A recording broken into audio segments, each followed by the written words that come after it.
Chapter 391. Tonight the imperial palace was very lively. For the first time the ban was lifted, which meant that the banquet could go on very late. Jianghu Palace and Fengming Hall were actually two adjacent palaces, but they were separated from each other so the situation on the other side could not be seen. Li Yi and Rui were led by two eunuchs from the palace gate. They had never seen the imperial palace so lively. From time to time, eunuchs would lead men and women to pass by, and the number of patrolling guards in the imperial palace was much higher than usual. The imperial palace was different from other places, where one could bring a large number of maids and guards, especially on a special occasion like tonight. Therefore, only Li Yi and Rui entered the imperial palace, while Mississippi Liu and Xiao Huan stayed at home.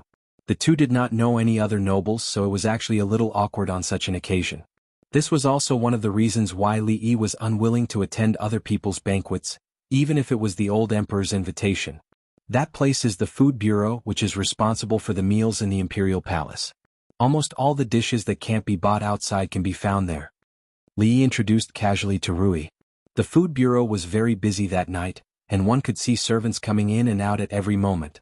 It was not easy to complete hundreds of banquets. From the food bureau to Jianghu Palace, there was almost a road formed by the servants of the imperial palace. At the end of the road, when the two were about to enter Jianghu Palace and Fengming Hall respectively, Li Yi suddenly felt something. He raised his head and saw a pair of eyes looking at him from not far away. What a coincidence, Li Xianzi. I didn't expect that we would meet again so soon. Qin Yu slowly walked over with a smile on his face. Several young men followed behind him.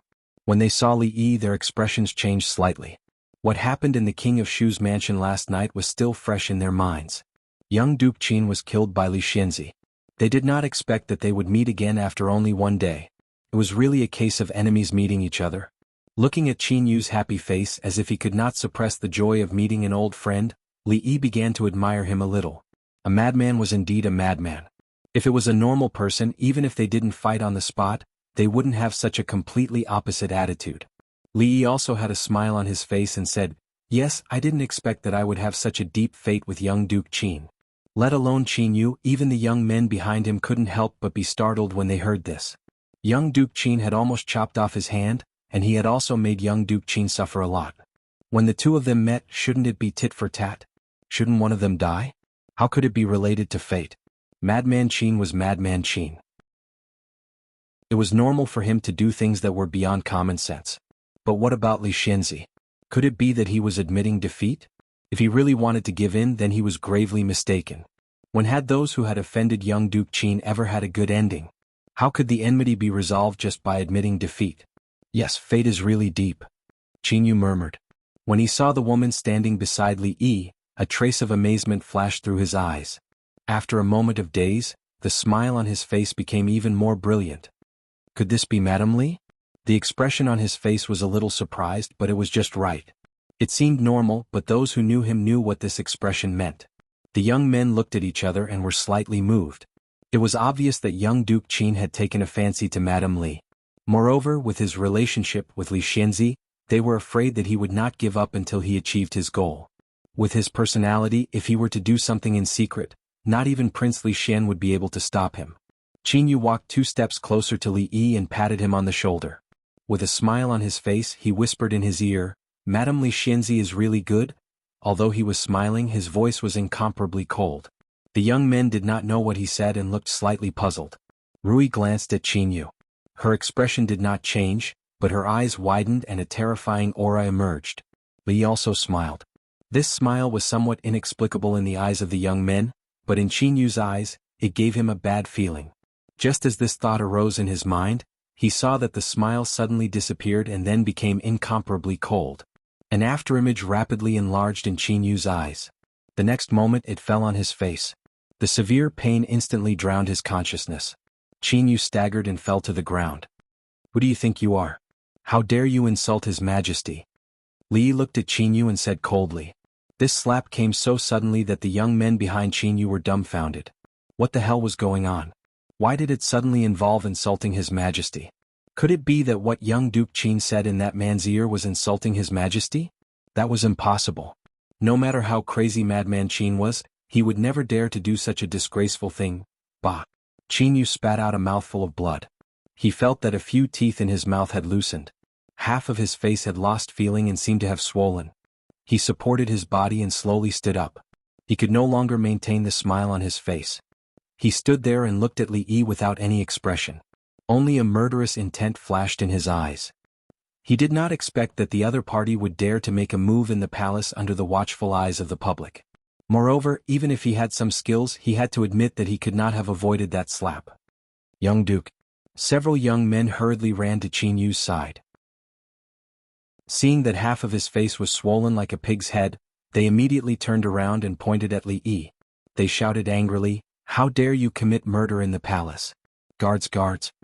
There would be a team of guards patrolling the palace at regular intervals. In reality, before the young man shouted, a team of guards had already trotted over. The palace was originally an important place. Tonight was a special time, so there could not be any trouble. The leader of the guards took out his weapon and a dozen people immediately surrounded the place. "Quick, this person intends to assassinate young Duke Qin. Quickly arrest him." Before the leader of the guards could speak, a young man pointed at Li Yi and shouted. The leader of the guards naturally did not believe that it was an assassination. No one dared to do so in the palace. Moreover, the person he pointed at did not even have a weapon. As for young Duke Qin, that slap was really ruthless. It was only a fight between the playboys. This was very normal. The leader of the guards quickly relaxed. What happened? The next moment he asked with a serious face. He was a palace guard. Even if the other party was the young duke, he did not need to care. If the conflict between the two could not be resolved, he would simply arrest them and leave them for His Majesty to deal with. Didn't you see? He wants to assassinate young Duke Qin. Quickly arrest him. The people around Qin Yu were also children of influential families. Although their families could not compare to the Qin family, to be able to appear here, they would not be too inferior. When facing the leader of the guards, they were completely bossy and bossy. Qin Yu publicly insulted His Majesty. Does he not deserve to be beaten? Li Yi looked at the few people and said lightly, "Nonsense. When did the young duke insult His Majesty? Why did we not hear it? You are simply framing him." Hearing this, the leader of the guards glanced at Li Yi. He thought that this person was not someone to be trifled with. If this crime of great disrespect was carried out, not only would young Duke Qin's beating be in vain, there might be other troubles. However, although young Duke Qin was notorious, he still had a relationship with Prime Minister Qin. Even the leader of the guards did not want to offend him too much. With a serious face, he was about to speak to another young man when the young man took out a token from his sleeve and waved it in front of the leader's eyes. He said, "Tell me, just because he is young Duke Qin, he can insult His Majesty?" Seeing that token, the leader of the guards was startled. His expression immediately became solemn and he said in a deep voice, "Sir, the crime of great disrespect cannot be committed by anyone."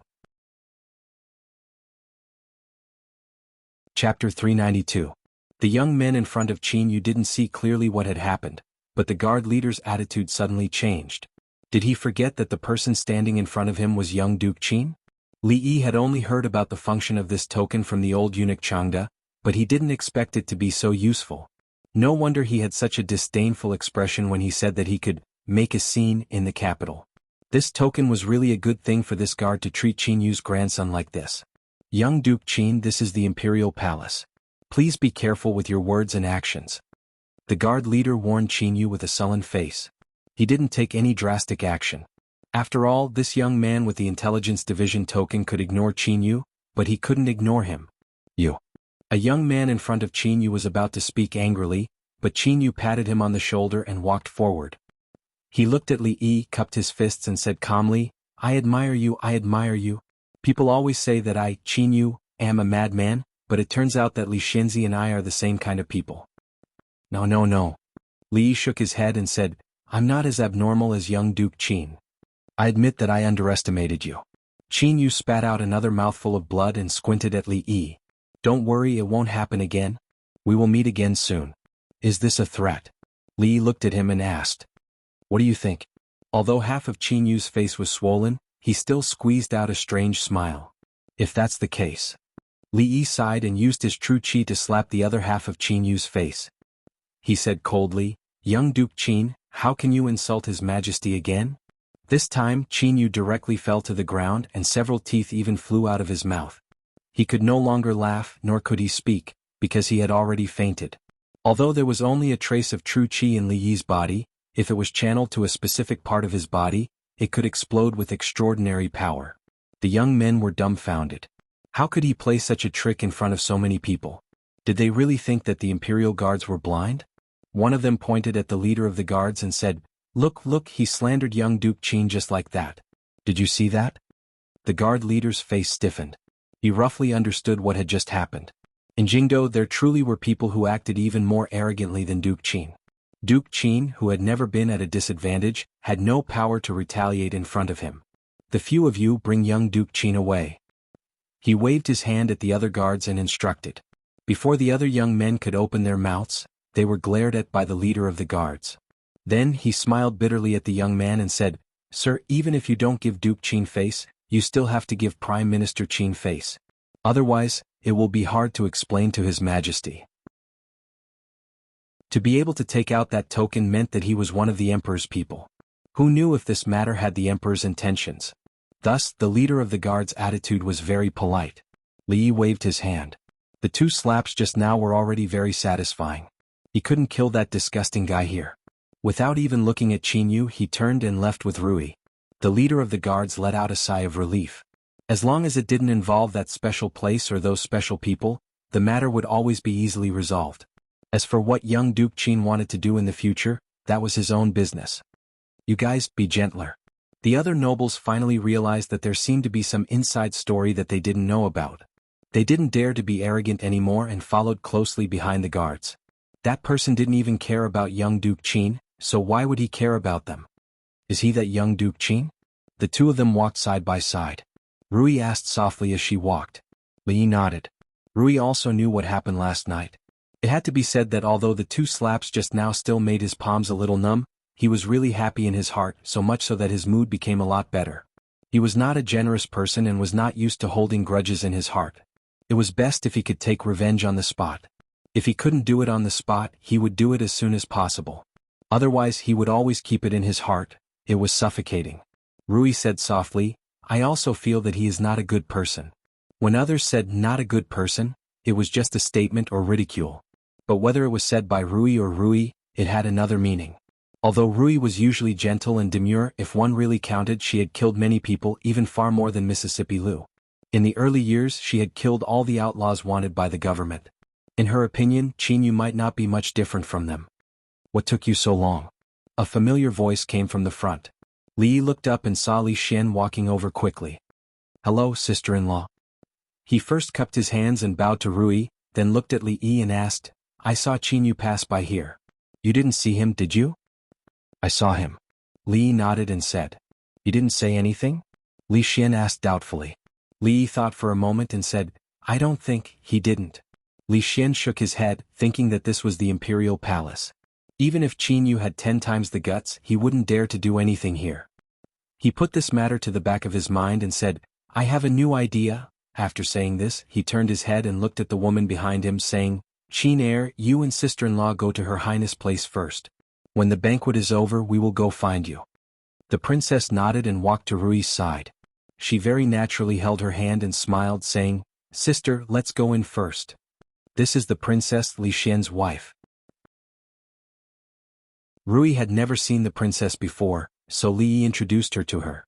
Rui nodded and said, "Then we will go first." Seeing the 2 walk into the Phoenix Cry Palace, Li Xian couldn't wait to pull Li Yi in the direction of Yonghe Palace. As they walked, he said, "I have a new idea. As long as there is an open ground, it will be fine. We don't need to jump down from a high place, but we can fly higher and it will be easier to control. This method seems to be more suitable on the battlefield. You want to use a galloping horse as a driving force to pull the kite up?" Li Yi casually asked. Li Xian's footsteps stopped and a sense of defeat immediately appeared on his face. He then looked at Li Yi bitterly and asked, "Do you know why you didn't tell me earlier? Do you know how long it took me to think of this?" Li Yi couldn't bear to hurt him and said, "I just thought of it. To be able to think of this, you are already very amazing."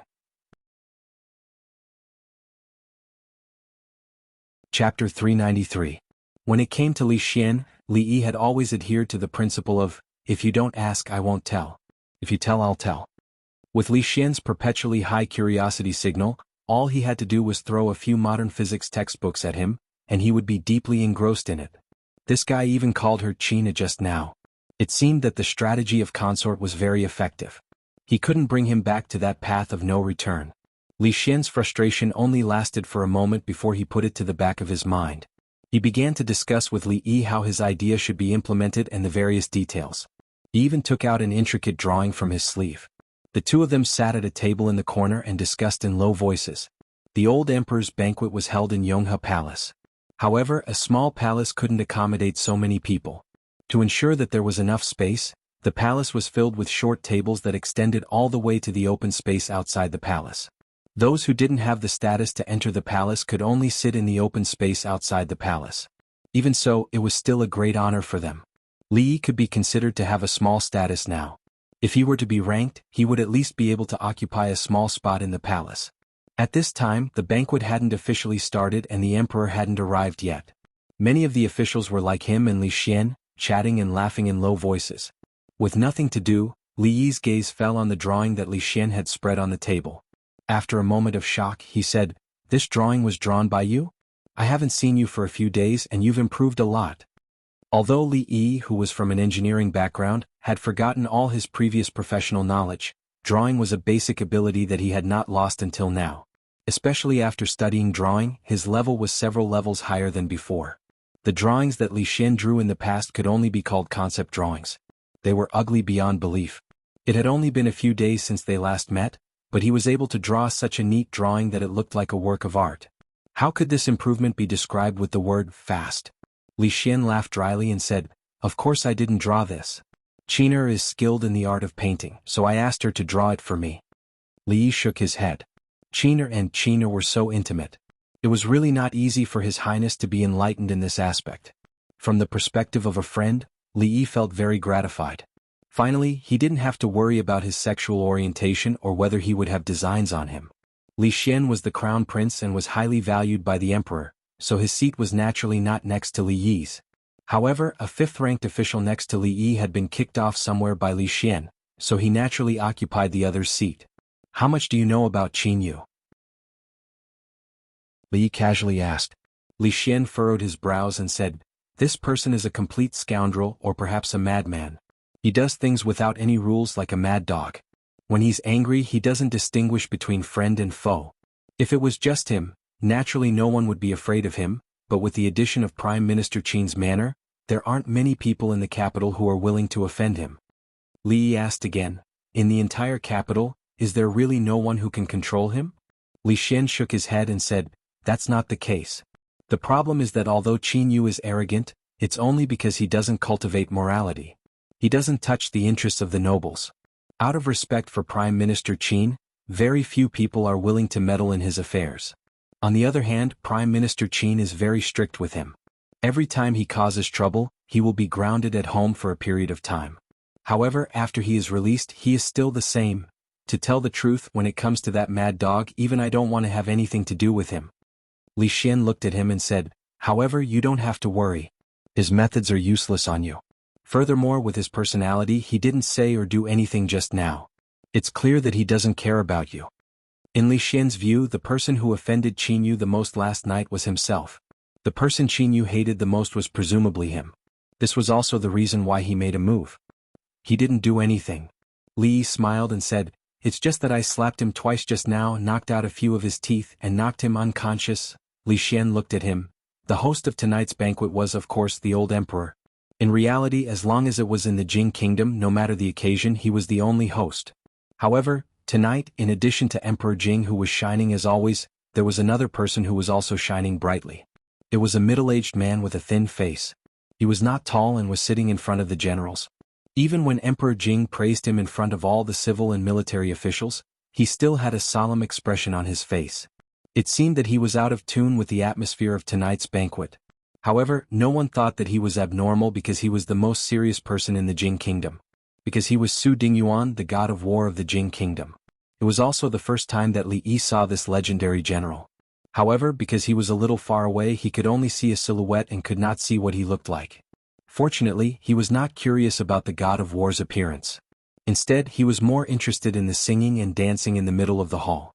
The standard of the court musicians and dancers was not just for show. As the king of a country, he definitely wanted to keep the best things in the palace. These entertainment programs were many times more professional than what Li Yi had seen in the brothel. Li Xian clearly didn't have the same level of appreciation. At this moment he was still muttering, with that madman's personality, you guys won't rest until you're dead. Who knows what that madman will do? Why don't you just kill him secretly?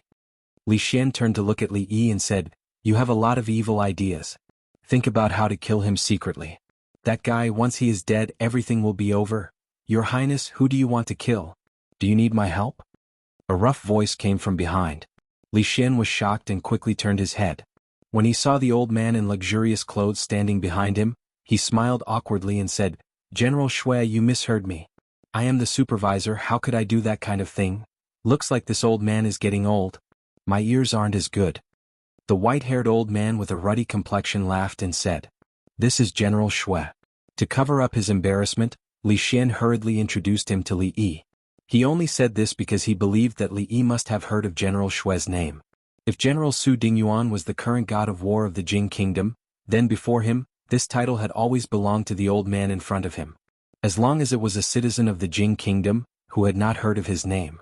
Even General Su was a student taught by him. General Shui? Li Yi was stunned for a moment. When he regained his senses, he immediately stood up and said, Greetings, old General Shui. Ah, old Shui, let's see what you can brag about in the future. What do you mean by the national general that everyone knows in the Jing kingdom? I have never heard of your name. Another burst of laughter came from behind. Soon, a few figures walked in front of the three of them. General Shui, who had spoken earlier, now had a face as black as the bottom of a pot. There was a hint of shame and anger on his face as he stared at Li Yi with his bell-like eyes and said loudly, Boy, have you really not heard of my name? Chapter 394. He was indeed a general. Although the old man was old, his body was still strong. Although his eyes were as big as copper bells, he did not look imposing. However, Li did not understand. He was not born and raised in this world, so how would he know the name of this old general? He was not Shui Rengue or Shui Jiqian.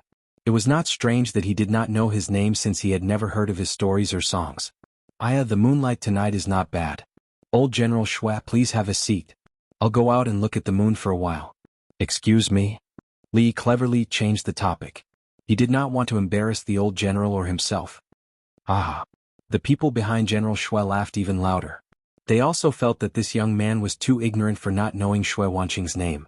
After all, for a young man of his age, he should have heard of this name since he was a child. However, being able to personally witness the most arrogant fellow among them being humiliated made them feel rather delighted.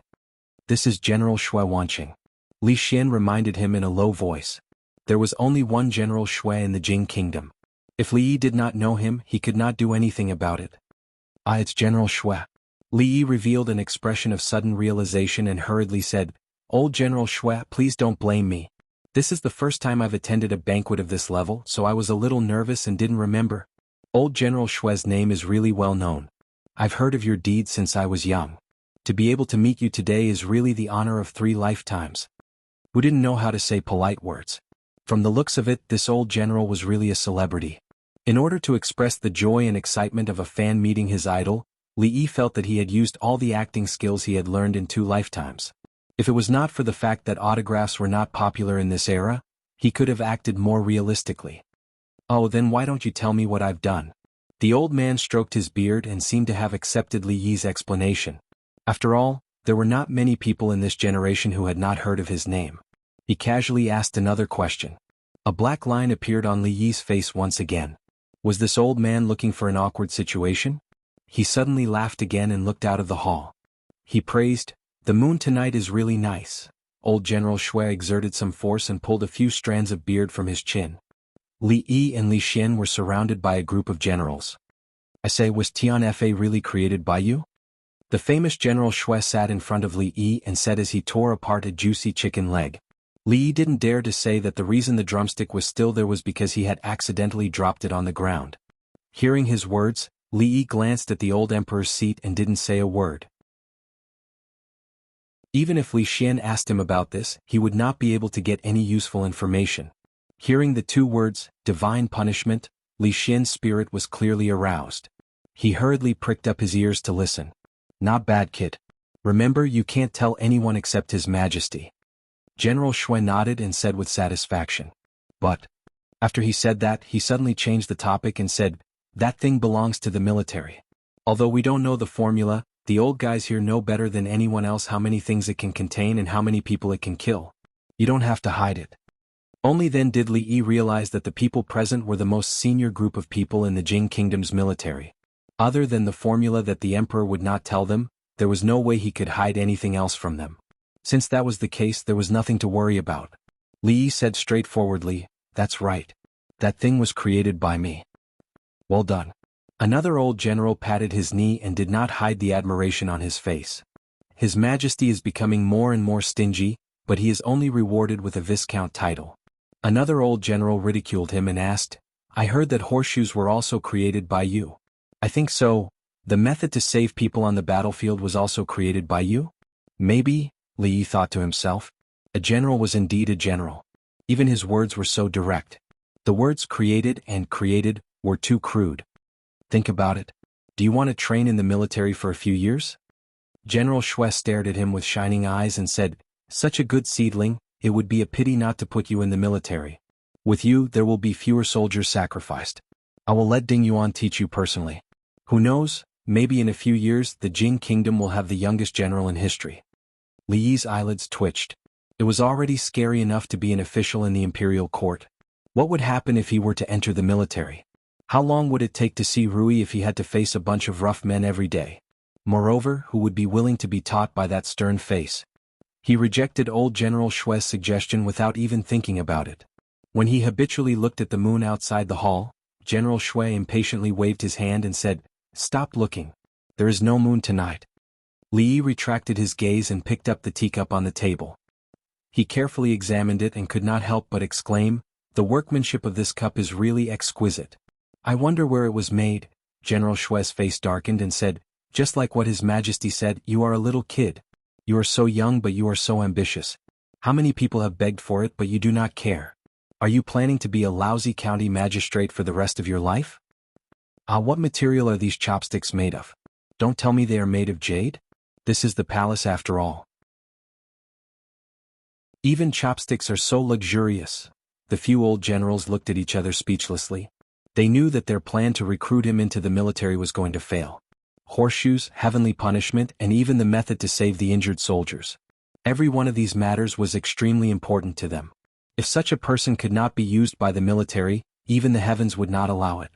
When they first made this request to His Majesty had said that as long as they could get his consent, he could be trained in the military. They thought that it would be a simple matter if they worked together. Who would have thought that when faced with old Shui's straightforward recruitment, he would actually study the teacup and chopsticks? No matter how much they had prepared, it was useless in this situation. If it was someone else, they would not care so much. They would first kidnap him into the military. Once there, His Majesty's words would not be of any use. However, His Majesty had clearly said that they were not to force this young man in front of them. If they did not force him, they would not know where to start. Even when they were surrounded by the enemy, the few old generals had not had such a headache.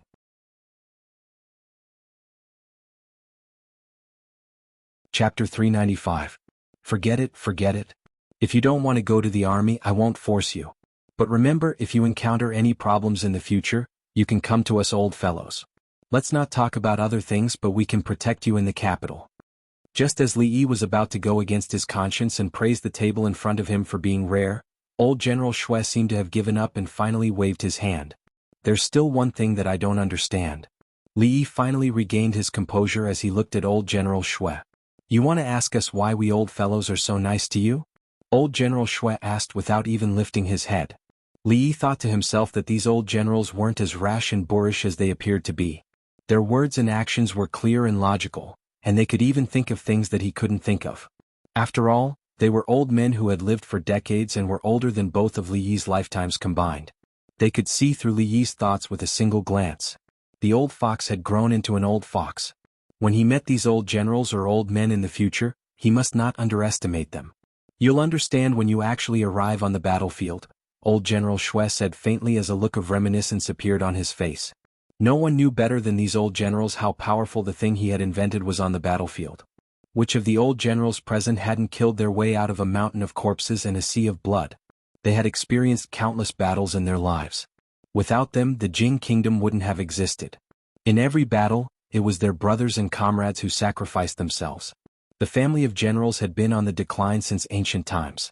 No one knew when or where a descendant of the family of generals would die on the battlefield. The young man in front of them had given them a huge gift, a huge gift.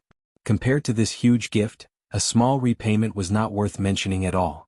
It was just that Li Yi hadn't realized this yet. As he watched the old generals leave, Li Xian immediately cast an envious gaze over. For old General Shui to say such words, it means that he really values you. With so many old generals standing behind you, you can do whatever you want in the capital city in the future. Li Xian was really envious. These old generals had fought for the country all their lives. Their fathers, themselves, and their descendants had all done their best for the country. What they did was the most dangerous and important thing. Because of this, His Majesty attached great importance to the family of generals. Could even be said that he favored them. In the capital, these old generals were unreasonable existences. Even if Li Xian met them, he would have to be respectful. Li Yi inexplicably received the old general's promise. Apart from feeling surprised, he was also happy. He looked at Li Xian and asked, "Walk sideways? Does that mean that the next time I meet the king of Shu, I can slap him hard?" Li Xian was stunned for a moment. It took him a while to react. He shook his head and said, "The king of Shu is a prince. His face is the face of the royal family. If you slap him, you will be slapping the royal family. The king of Shu will not forgive you, and neither will Uncle Huang." "Is that so?" Li Yi couldn't help but feel a little disappointed. Other than slapping the king of Shu, he didn't seem to have anything else that he wanted to do but couldn't. Then he thought of something and asked, "What about killing Qin Yu?" When Li Xian heard this, he immediately became interested. He whispered, "That's possible, but you have to do it secretly. Don't get caught. Prime Minister Qin isn't someone to be trifled with. If something really happens, even Uncle Huang won't be able to protect us. In short, this matter can't be done hastily. We have to plan it carefully." Just as Li Yi and Li Xian were discussing how to kill Madman Qin without being discovered, on the other side of the hall, Prime Minister Qin was chatting with a few other officials. Then he walked back to his seat, looked around the hall, and furrowed his brows. At this moment, a young man hurriedly came from behind and said, "Grandfather Qin, it's bad. Young Duke Qin, what did this bastard do this time?" After a moment, Prime Minister Qin frowned and looked in a certain direction at the entrance of the hall. "I think it's a good idea to hire someone to kill Qin Yu. Qin Yu doesn't have many guards. If we hire a powerful assassin with a lot of money, we can make him disappear forever. Even if we are caught, they won't be able to find out our identities. Qin Yu has too many enemies and there are too many people who want him dead." Li Xian felt that he had come up with a brilliant idea. In his complacency, he raised his voice. However, he didn't notice that an official dressed in a scarlet official's robe was already dumbfounded. Through his idea, Li Yi summed up 18 ways for young Duke Qin to die. He inadvertently raised his head and seemed to see someone looking in his direction. When he looked carefully, he only saw the figures of a few unfamiliar officials. The feeling just now seemed to have never appeared. He shook his head and began to think about other things. He had Li Xian to accompany him here, so he had someone to talk to. He didn't know how Rui was doing. Young princess was born in a rich family and should not have much in common with her. He didn't know if she would be bored. The hall was full of singing and dancing, and it seemed that no one was paying attention to this side. Li Yi sneaked out. He had just stepped out of the hall and walked a few steps when he heard a faint voice behind him. "Even if Qin Yu has offended you in some way, isn't it too heavy for the county magistrate of Chang'an?" Li Yi looked back and saw an old man in plain clothes standing behind him. The old man said calmly. The old man's clothes were very ordinary, and his appearance was even more ordinary. Only his eyes were particularly sharp, as if they could see through people's hearts at a glance. "Prime Minister Qin?" Li Yi stopped and looked at the old man. The old man didn't admit or deny it. After a moment, Li Yi smiled and said, "Prime Minister Qin, you know what kind of person Qin Yu is. I think you have a conclusion in your mind whether I was heavy or not. Why do you say this?" The old man frowned slightly. He was a righteous man. If others had done those things, he would have already stopped them. However, when it involved the only legitimate son of the Qin family, he naturally couldn't treat him as an ordinary person. When he made a mistake, he could punish him however he wanted. In fact, he had always been strict with Qin Yu at home. However, he didn't want to let outsiders do these things for him. Li Yi didn't defend himself. He directly tore apart all the concealment and went straight to his heart. As the Prime Minister, he must know better than anyone else what was right or wrong. Right or wrong? This bastard. Prime Minister Qin cursed in his heart. Naturally, he thought of some dirty things and thought that maybe he should discipline him well. Otherwise, the reputation that the Qin family had accumulated for decades would be ruined in his hands. However, being questioned by a young man in his face, Prime Minister Qin still felt a little embarrassed. He snorted coldly, turned around and walked back in. Li Yi curled his lips. This old man still cared about his face. His impression in Li Yi's heart slightly increased by 0.01 points. He didn't know if the Empress's birthday banquet was over. He walked out of the hall and took a look. No one came out, so it should still be in progress. When he was about to sneak back, he suddenly stopped and saw a small figure sitting on the corner of the steps of Jianghu Palace in the night.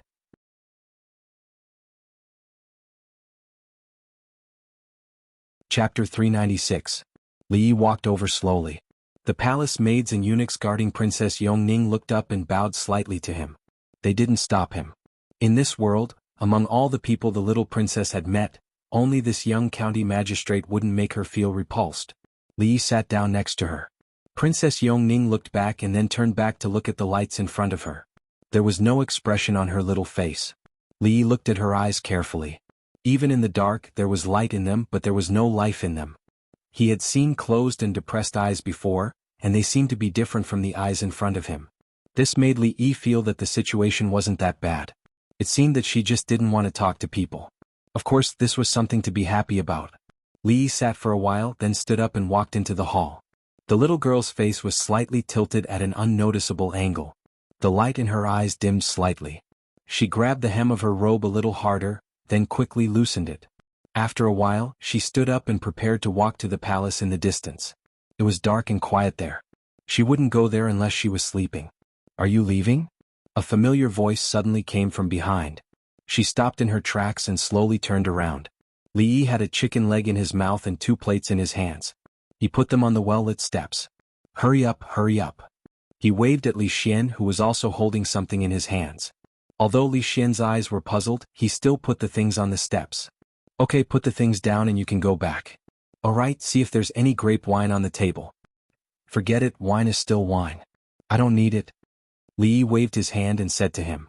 Li Xian didn't care about Li Yi's behavior. Instead, he was surprised by the way Li Yi acted. He looked at Princess Yongning in surprise and turned to leave. "Do you want some?" Li Yi handed a pair of chopsticks to the little girl. When he was sitting inside, he actually didn't have much appetite. He wasn't interested in even the most exquisite dishes. Instead, he felt that eating on the steps outside was more atmosphere, mainly because it was quiet. There wouldn't be Li Xian nagging by his ear, and there wouldn't be those old generals bothering him. Princess Yongning didn't speak. Until now, Li Yi hadn't heard her say even a word. "I have to leave for a while," Li Yi said as he ate. "So, we might not see each other for a long time. When I come back, I'll treat you to a good meal." Yongning only lowered her head to eat and did not respond to Li Yi's words. Li Yi was already used to this kind of silence. Seeing that she liked to eat the dish next to him, he switched the dish next to her. Then he put down his chopsticks and quietly looked at the palace wall in the distance. From time to time, there would be some noise coming from inside the palace. In the distance, there was a tall palace wall that stretched as far as the eye could see. It was like a cage, causing people to involuntarily have a suffocating feeling. At this time, Li Yi thought of something he hadn't thought of for a long time. He had been here for half a year. What was the other world like? Forgetting was human nature. Except for a few people, no one remembered who he was. When he first came to this world, he would think about how to go back almost every day. It had been a long time since he had thought about this. At this moment, he did not immerse himself in such emotions for long, because people started coming out of the palace behind him. The banquet was over. Li Yi stood up and waved to the little girl. "See you next time." When he walked outside, a middle-aged palace maid came over and begged, "I hope you can come to the palace often to see the little princess. It's not easy for the little princess." Li Yi looked at her and nodded. He looked back at the little girl sitting on the steps and walked to Li Xian, who was waving at him. Just as he disappeared behind a wall, Princess Yongning stood up. Several eunuchs and palace maids hurried over and led her to the depths of the palace. As if it had been planned, the banquet of the old emperor and empress ended at the same time. When Li Yi and Li Xian walked to the front of the Phoenix Cry Palace, they saw the women coming out of the palace. There were quite a few people waiting outside the hall like them. After all, many of the people who came to the imperial palace tonight were husband and wife. Li Yi and Li Xian waited until almost everyone had left before the figures of the crown princess and Rui appeared in their line of sight. To be more accurate, it was not 2 people but 3.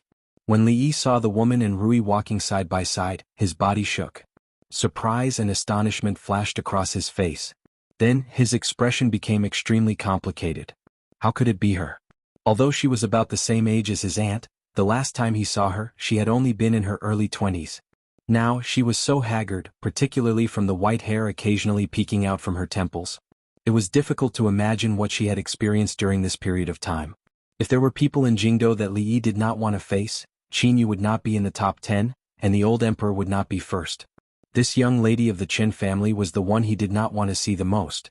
Since he had accepted Li Yi's identity, when he met this young lady of the Qin family, he could not help but feel guilty. Normal people would not be able to understand this kind of feeling. Even if the original owner of this body was still alive, he would not be able to understand the conflicting and complicated feelings in his heart. It was nothing, don't worry about it. When Rui walked over, she was still smiling and talking to the woman. The woman only smiled. When she saw a certain figure standing not too far away, her body trembled slightly, and a hint of excitement flashed in her eyes. Soon after, she seemed to have thought of something, and that hint of excitement quickly disappeared, replaced by a hint of pain. My husband and Li Xianzi are already waiting for us there. The crown princess smiled and looked at the woman. I don't know if your family has come. We will be leaving first. The woman nodded and then raised her head to look at Li Yi. She said, your wife is very good. You know my husband? Rui looked at her with some surprise and asked. This time the woman did not reply. She walked forward on her own and quickly disappeared from everyone's sight. Husband this? Rui looked at the woman's departing figure and then looked at Li Yi. Her heart was filled with confusion. It's a long story. We will talk about it when we get back. Li Yi sighed and felt inexplicably suffocated in his heart. Seeing such a story in an opera would not be able to move people much. However, when it really happened in front of his eyes and he saw the change of the woman in just a few days, from her beautiful face to her old face, from her fine black hair to her white hair, Li could only sigh in his heart and curse his sins. Li Minghan, you are a mother king bastard. In the end, he could not help but curse in a low voice. Who is a bastard? Li Xian turned his head to look at Li Yi in confusion. He thought that even Qin Yu had not been scolded like this. It seemed that the person he cursed just now must have offended him greatly.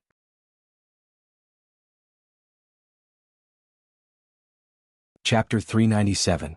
Just now, a palace maid dropped a tray and almost hit that lady. I happened to be next to her, so I just happened to help her. Later, she took the initiative to tell me many things about the capital. Does my husband know that lady? In the carriage, Rui told Li Yi about what had just happened. Li Yi sighed. There was no need to hide this matter from Rui. He told her the cause and effect of the matter from beginning to end. Something like this happened? Rui was shocked. She didn't expect that the lady she got along well with just now would have such a grudge against the Li family, and it even involved her late father-in-law. This was the first time she heard about the past, so she felt a little sad. She felt that the lady was too pitiful, but she didn't curse like Mississippi Lou.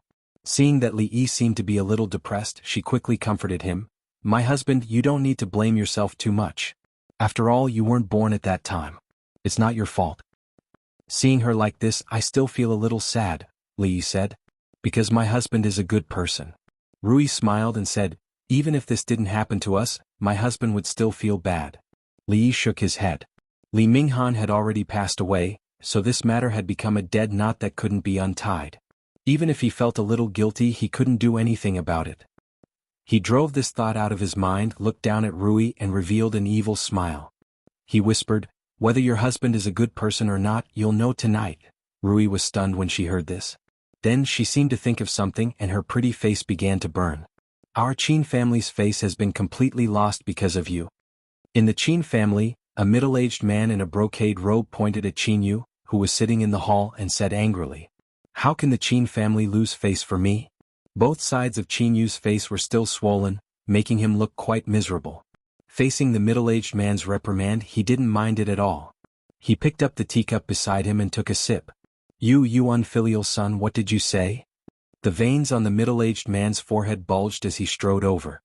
He raised his hand, but when he saw Qin Yu's swollen cheek, he didn't lower his hand. Enough. Qin Xiang, who had been silent all this time, finally spoke. He looked at Qin Yu with disappointment and said, "Recently, there has been a storm in the imperial court. Our Qin family has also been involved. You'd better restrain yourself." Qin Xiang didn't say anything about Qin Yu's injury. He subconsciously thought that his grandson had done something shameless again. If this matter was blown out of proportion, he was afraid that it would be even more difficult to clean up. After this incident, it might not be a bad thing for him to restrain himself a little and be fearful of him. Restrain? A sarcastic smile appeared on Qin Yu's face as he said, "When you killed my mother in front of me, did you ever think of restraining yourself? Unfilial son, what did you say?" The middle-aged man's body shook when he heard this. He fiercely slammed the table next to him and grabbed Qin Yu's collar. His eyes looked like they were about to pop out of their sockets. "What? Did I say something wrong?" The sarcastic expression on Qin Yu's face became even stronger. He didn't fear the middle-aged man at all, even if the other party was his father. The faces of several core members of the Qin family in the hall suddenly changed. They were also one of the participants in that incident, so how could they not remember? The Qin family's scholarly family valued reputation and chastity the most. How could a woman who didn't abide by the rules of a woman become the first wife of the Qin family? A family's shame shouldn't be aired in public. That incident couldn't be made public, and it also couldn't tarnish the Qin family's reputation. So, including the head of the family at that time, they strangled the woman to death in front of the Qin family's ancestors. However, who would have thought that Qin Yu, who was only 8 years old at that time, was hiding under the table in front of him and watching his mother being strangled to death by his father with his grandfather and uncle standing to the side. This matter had almost become a taboo in the Qin family. At this time, when Qin Yu brought it up again, everyone felt that they had lost face. Because of Qin Yu, the Qin family had lost face in front of outsiders many times. Qin Xiang closed his eyes, and the blue veins on the back of his skinny hand constantly pulsed. After a long time, he squeezed out a few words from between his teeth. "Qin Yu is grounded at home for half a year. Without my permission, he is not allowed to take a step out of the Qin family." After saying this, he slowly stood up and quickly disappeared from the hall with the help of an old servant. Everyone, including the middle-aged man, after glancing at Qin Yu, also stood up and left.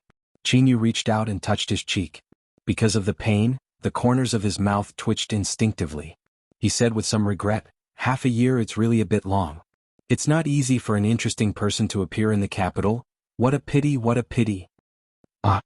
Early in the morning in the Viscount's mansion, a servant girl suddenly screamed from a room. Hearing the sound, the housekeeper, Uncle Li, frowned and reprimanded, "Why are you screaming so early in the morning? If you disturb the young master and young madam, you will lose your reward for this month." Uncle Li, Lord Ju He." The servant girl stood at the door and stammered as she handed a letter to housekeeper Li. "A letter from the young master?" A trace of doubt appeared on Uncle Li's face as he quickly opened the letter. After a moment, the expression on his face changed to one of astonishment and shock. Not long after, the entire Viscount's mansion was completely in an uproar. While the Viscount's mansion was in chaos, Li stood on the deck, basking in the sun and enjoying the warm wind. Looking at the vast river, he felt every pore on his body open up. The honeymoon plan and Rui had been in preparation for a long time. Finally, this morning, while everyone was still in bed, the two of them sneaked out of the house and experienced the feeling of eloping. Thinking about how furious Mississippi Lu would be when they sneaked out, he couldn't help but smile.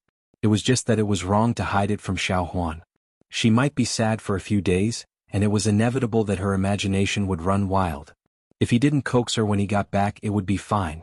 Little girls are the most foolish and easy to fool. At this time, it would be great if there was a glass of iced grape wine, Li murmured. If he could enjoy the river breeze, drink wine, and recite a few lines of poetry, it would be very coquettish. The river flows beyond the heaven and earth, the mountains are in the void. The great river flows east, the waves wash away all the heroes of the ages. The lonely sail is far away in the blue sky only. What is this river called again? Suddenly, a slender hand reached out from the side, two slender fingers holding a wine glass. The glass was clear and transparent, exuding a familiar intoxicating smell. If it wasn't his favorite grape wine, what else could it be? He subconsciously took the wine glass, and the next moment Xiao Huan's soft voice came over. "Young master, we can't find ice on the boat, so we can only make do." It was fine if he couldn't find ice, but it was good enough to have wine.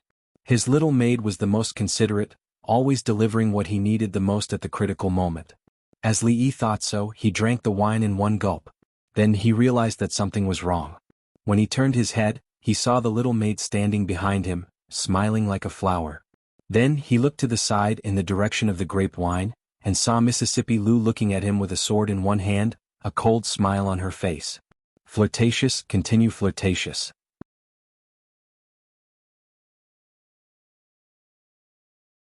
Chapter 398. Caught in the act of eloping, Li Yi couldn't continue. Qing and Prefecture and Jingdo were two of the most prosperous cities in Jing Kingdom. Naturally, there was a lot of trade between them. There were often boats on the river. They were now on a medium-sized passenger ship. When he sneaked out in the morning, he didn't alert Mississippi Lu and Xiao Huan because they had left earlier than him and stayed in the compartment next to her and Rui. Only now did Li Yi remember that Xiao Huan had looked at him strangely these days and often ran to Mississippi Lu's room. But because the servant girl had always been obedient, he didn't suspect anything. Now that he thought about it, they should have known about this plan a long time ago. Xiao Huan might really be angry. She was still hiding far away and ignoring him. This was the first time this had happened. There was no such thing as a honeymoon in this world. They wouldn't really think that he was going to elope with Rui and abandon them, would they? Li Yi walked over and looked at her with a smile. "What's wrong, are you still angry?" Hearing the young master's voice, the servant girl's face lit up. But thinking of second Mrs. Warning, she immediately kept a straight face and turned her head away from him. Li Yi turned again and pinched her face. "Are you really angry at young master?" The servant girl's face was very fleshy. Especially when they were in Willow Village, Li Yi liked to pinch it. Later, for some reason, the days got better and better. Her cheeks were no longer as baby fat as before and slowly shrunk. Her oval face had the tendency to change into an oval face. She lost some of her cuteness but became more beautiful. The little girl was about to become a big girl. Li Yi looked at her slightly pouting little mouth. His mind was filled with the scenes of the few of them getting along in the past 6 months. At this moment there were only 4 people in the room. It was like after going around in circles, everything had returned to square one. The servant girl finally turned her head and looked at him with large, watery eyes. She said with a sob in her voice, "Young master, do you and Miss not want us anymore?" There was sadness in her voice, like a little animal that had been heartlessly abandoned. To her that was the truth. The son-in-law and the young lady were everything to her. If they all left, leaving her and the second young lady alone in the capital, even if they could eat delicacies every day and have maids and servants to serve them, what was the point? Seeing that her eyes were filled with tears, Li Yi suddenly felt a little worried, and a strong sense of guilt welled up in his heart. He seemed to only consider him and Rui, but neglected Xiao Huan and Rui's feelings. Their way of thinking was completely different from his. Leaving without a word like this might really make them think more. No matter where young master and miss go in the future, they will take you with them. Li Yi held her shoulders and patted her gently. Really? The young maidservant's eyes were still misty. She wiped her eyes with her hands, revealing her dimples. You've stopped crying so quickly? Li Yi looked at her in surprise. You've learned to cry and act pitiful. Who taught you this? Having been exposed by Li Yi, the young maidservant blushed and ran away in a hurry. Ignoring her little thoughts, Li Yi sat back down at the table and continued his unfinished work. The distance from the capital to Qing and Prefecture was not very far. Following the river, if the speed was fast, it would only take a day and a night to arrive. However, this passenger ship was not transporting any important goods, and there was no urgent matter, so there was no need to travel so quickly.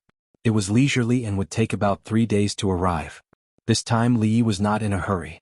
He had long wanted to see the famous mountains and rivers of this world. On the table was a simple map that he had asked Li Xian to get. The main drawing on it was the waterways between Qing and Prefecture and the capital. The maps of this world were far from being as detailed and standard as those of the future. Usually, only the government and the imperial court would use them. The emphasis was on practicality. They were either next to mountains or next to rivers. There were no satellites, so they had to be manually measured. Li Yi marked a few asterisks on the map, representing a few important cities in the Jing Kingdom. He used lines to connect them, and finally formed a map from the capital to Qing and Prefecture. He planned to stop at these places for a day or two to look at the mountains, the rivers, and the scenery. He wanted to see the differences in the beauty of different places in the Jing kingdom and enjoy life. His dream in his previous life was to earn enough money to travel around the world. He wanted to see different sceneries, experience different customs, and experience the beauty of the world. Of course, the last dream could not be realized in his previous life, and the possibility of it being realized in this life was not very high. One should be down to earth, cherish life, and stay away from beauty. Did the young master really leave? Uncle Li, the housekeeper, held a letter in his hand. He was stunned, and his face was still full of disbelief. He felt that the young master's way of doing things in the past was capricious enough. He did not expect that he still had a very shallow understanding of the young master's capriciousness. How should he explain this to Madame Dowager? All the maids and servants in the Viscount's mansion, including the guards, did not know when the master and Madame left. Not to mention the maids and servants, the guards might feel a burning pain on their faces. Their duty was to protect the main house. Now that everyone had run away, who were they supposed to protect? Uncle Li held the letter. The letter only said that the young master and Madame would go back to Qing and Prefecture and told them not to worry. As for when they would come back, he did not know. When he drove to the Li mansion to inform Madame Dowager, he still wanted to cry but had no tears. It was fine to leave, but at least tell them and bring a few guards. How could the master leave without saying goodbye? Madame and the others were all women. What if something happened to them? What? They left? Li Xian jumped down from the carriage and stood at the door of the Viscount's mansion. He looked at the servant and asked, "Where did they go? When will they come back?" The servant could only shake his head helplessly. He only knew that the Viscount, Madame, Second Miss, and Miss Xiaohuan had all disappeared this morning. They only left a letter for housekeeper Li. As for more things, it was not something that he could come into contact with. Li Xian broke into the mansion in disbelief. After a long time, he came out with a dumbfounded face. They left just like that. He originally wanted to finally eat, to talk about some of his new ideas and have a meal. He did not expect to receive such news. This immediately made him feel disappointed. Go back. He looked back at the Viscount's mansion and got into the carriage with some depression. They really left just like that. Not long after, in the depths of the palace, Emperor Jing looked at the paper on the table and showed an expression of not knowing whether to laugh or cry.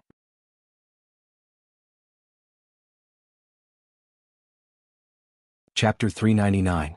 In the capital. There was a vast piece of flat land behind the Crown Prince's residence. 2 months ago, Li Xian had bought this piece of land. At this moment, a galloping steed galloped along a fixed route under the urging of the rider on its back. A rope was tied to the horse, which was connected to a black spot in the distant sky. A person with good eyesight would be able to see that the black dot was actually a huge kite. Under the peculiarly shaped kite was a black dog with wide, panic-stricken dog eyes. It was looking down at the mountains and rivers beneath it like a king, while cursing the 18 generations of ancestors of the guy who sent it to heaven in his heart. Even though it had flown countless times, it was still a dog. How could a dog be expected to get used to the sky? For it, flying around in the sky with its dog guts was far less interesting than doing happy things with its wife while Lao Wang was not around. Not many people cared what kind of mood the dog was in when it was flying. Several figures stood below and recorded some data on a piece of paper from time to time. There had been no problems in the experiment for half a month, which meant that they would not be able to eat dog meat hot pot for a long time. It was really a sad thing. At noon in April the weather was sunny, but it was actually a bit hot. Craning his neck for a long time was tiring and also a bit hot. Li Xian took off his outer robe and threw it on the grass beside him. My husband, several concubines in the palace have sent people to ask what kind of perfume will be released next. The madams of those noble families have also invited me many times. The Crown Prince's wife walked over from a distance, followed by a faint fragrance. Smelling his favorite orchid fragrance, Li Xian was slightly refreshed and said, "Didn't I say that Uncle Huang can't smell that kind of fragrance? What do these concubines want?" A wry smile appeared on Crown Prince Consort's face. Princess Yongla, Li Xianzi, and their family had cooperated in the perfume business, which had caused an unimaginable sensation in the capital. All women, regardless of their status, were infatuated with it. Several perfume shops in the capital had already closed down a month ago. His Majesty's concubine was also a woman with the most distinguished status. How could she be inferior to ordinary people in this kind of business? Even her maiden family had hinted that they wanted to cooperate with her several times. She couldn't imagine how much profit this perfume business would bring if even the Wang family couldn't help but be tempted. However, There was no trace of Li Xianzi during this period of time. Princess Yongle never cared about the business. The perfume business had always been managed by Li Xianzi's residence. As the mistress of the Crown Prince's residence, she had received countless invitations during this period of time. Naturally, she had become unusually busy. If it was anyone else, it would be fine. However, they are all concubines after all. It's not good for them to not reply. She handed a small and exquisite wine pot to Li Xian, glanced at the black dot in the sky and turned her head back. This matter is not urgent. Let's talk about it in a few days. Li Xian held the wine pot in his mouth and gulped down a few mouthfuls. He had learned this way of drinking from Li Yi. Of course, both of them couldn't hold their liquor well, so they could only drink the grape wine in this way.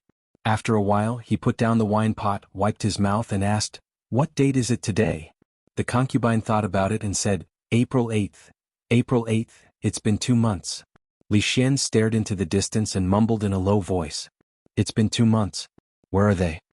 Inside the Hall of Diligent Government, Emperor Jing put down a document and walked out with his hands behind his back. Only after breathing in the fresh air did he feel much better. "Your Majesty, they have been in Yuezhou for 5 days. They should be arriving at the Qing'an prefecture soon." Changde stood behind Emperor Jing and said in a low voice, "What a lazy young man. I am about to die from exhaustion in the capital." He, on the other hand, played around for 2 months. If all the officials were like him, my Jing kingdom would have fallen a long time ago, Emperor Jing complained with a smile. Emperor Jing complained with a smile. There was a hint of envy in his tone as he said, "Sometimes I also envy him. Although I am the ruler of a country, I am far less carefree than him." "How about this old servant? Summon him back?" Changde asked tentatively. Emperor Jing waved his hand and smiled, "Whatever. I'm not going to compare myself to him. Since the beginning of time there has never been an emperor who could live freely. However, now that he is gone, it has been a long time since someone could have a good meal with me." Changde nodded slightly. He didn't know why, but ever since His Majesty hid his identity and ate a meal with that young man at the Ning Palace, His Majesty, who never had much of an appetite, could eat a lot of food in front of him. His Majesty was right. That young man was a weirdo through and through. "The ambassador from the Qi kingdom hasn't left yet?" Emperor Jing casually asked. Changde said, "No. The third prince of the Qi kingdom is staying at the Honglu temple. He strolls around the capital every day and even visits brothels a few times. However, he hasn't done anything else. I heard that the third prince of the Qi kingdom is good at both literature and martial arts. He is very outstanding among the princes of the Qi kingdom. However, since he hasn't done anything, let him be," Emperor Jing said. When he was about to walk back into the hall with his hands behind his back, there was a sudden noise coming from the corridor on the side. Changde frowned slightly. Recently, the concubines in the palace had been addicted to the perfume. However, County Magistrate Li had told His Majesty to stay as far away from that thing as possible. Changde naturally wouldn't let those concubines get close to His Majesty. These days he had stopped many of them. Imperial father," this time it was obviously not a concubine. Princess Shaning pushed away 2 guards and trotted over to Emperor Jing. She said happily, "Imperial father, why are you here? It took Shaning a long time to find you." Emperor Jing touched her head lovingly and said, "What's wrong? Do you want to go out of the palace to play with your brother Shen again?" Shaning blushed and said, "Imperial father, I'm not as playful as you think. Besides, brother Shen isn't playing. He is making something that is very useful to the Jing kingdom." Emperor Jing smiled and said, "Well, Imperial father is busy. Tell me, what are you looking for me for?" "Oh, I almost forgot." Princess Shaning heard this and immediately waved to the back. She said, "Bring it here quickly." Then she turned to look at Emperor Jing with a smile and said, "Imperial father, I just made soup. If you're tired of reading the memorials, you can have a taste." "Soup?" When Emperor Jing heard this, he seemed to think of something terrible. His expression immediately changed and he hurriedly said, "Shaning, Imperial father still has a few important memorials to read. You can go play first. Leave the soup there. Imperial father will drink it later." Looking at Emperor Jing striding into the hall, Princess Shaning looked a little disappointed. Then she seemed to think of something. She turned to look at Changde and said, "The soup won't taste good when it's cold. Chief Steward Chang, you must be tired of serving Imperial father. Why don't you try it?" Even as a first-class master in the world, he could face a martial arts master head-on. But in the face of Princess Shaning's soup, the face of the number one master in the palace immediately changed. "Wait, I'll go and get it for you." Princess Shining ran to the palace maid who was holding the tray. When she turned back to talk to Changda, she found that the opposite side was empty. The door of the Hall of Diligent Government was closed and a cloud of dust was spreading in front of her eyes. "Who is it?" After a while, Princess Shining realized what had happened. She pouted and said discontentedly, "I practiced several times according to teacher's instructions."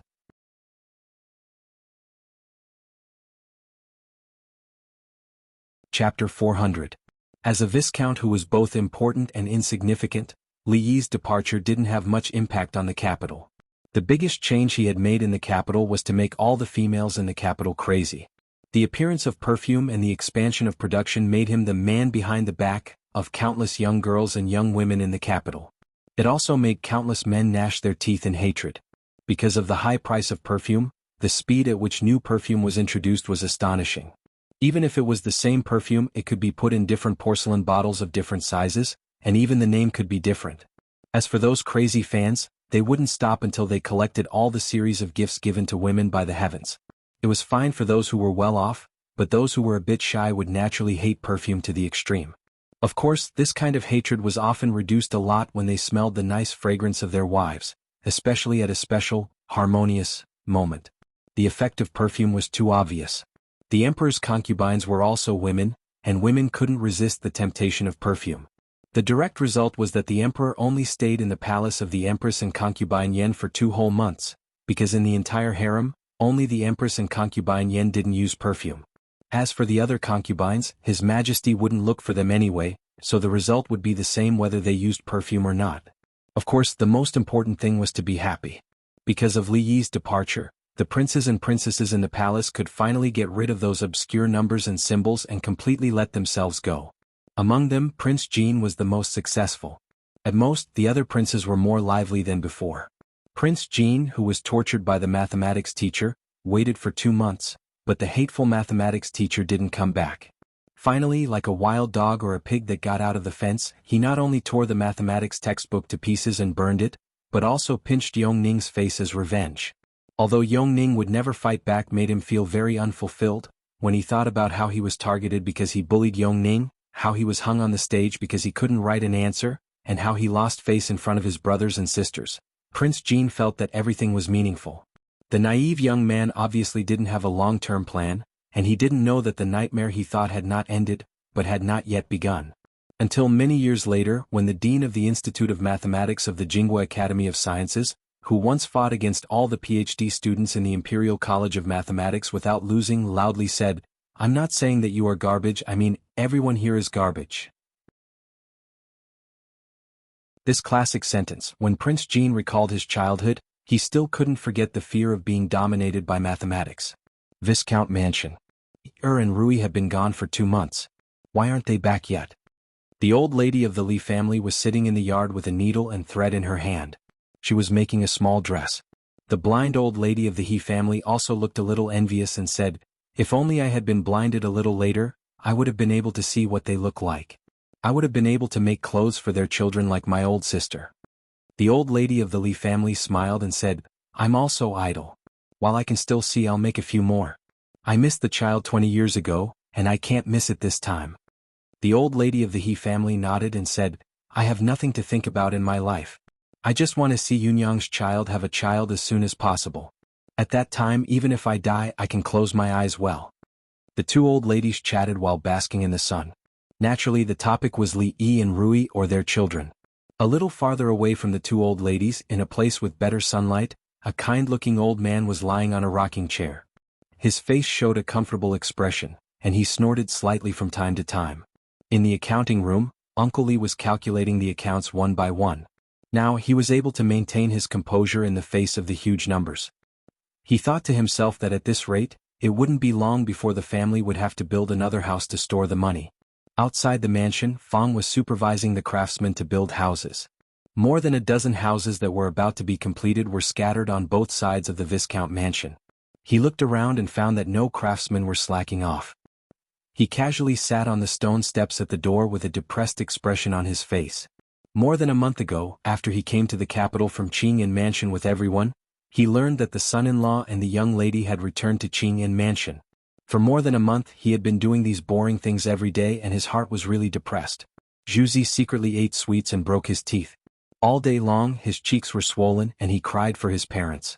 His wife at home now forbade him to eat candied haws again. Several women discussed and soon moved the candied haws business to the streets of the capital. Now every day was busy and only he was relatively idle. He began to miss the old days. Even if he ran up and down the mountain every day selling rui nectar, and playing with the terrifying things with the son-in-law to kill the outlaws, it was still much more interesting than his current life. Of course, after coming to the capital, he would never be able to see Miss Xiaohong again. Old Feng let out a long sigh and stared blankly at the azure sky.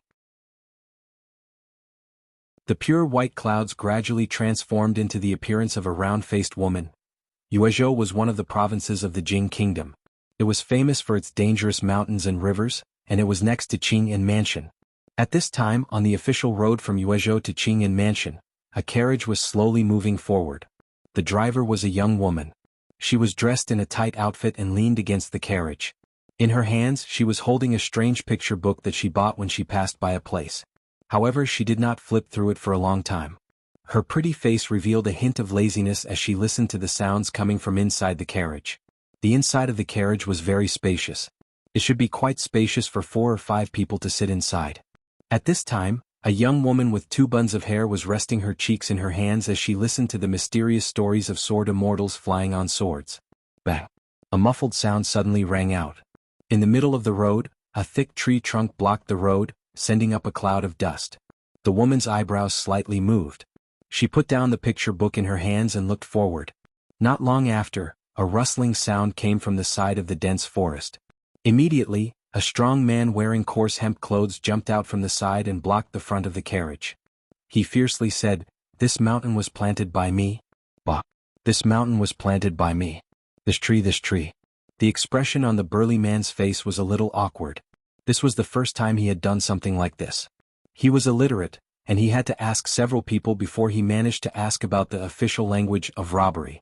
However, at this most important moment he was so nervous that he completely forgot about it. "This mountain was planted by me. This tree was planted by me. If you want to pass through, you have to pay for the road." The woman in the tight outfit jumped down from the carriage and glared at the man. She crossed her arms and reminded him. The man's face revealed a look of realization. He slapped his forehead and said loudly, "Yes, this mountain was planted by me. This tree is mine.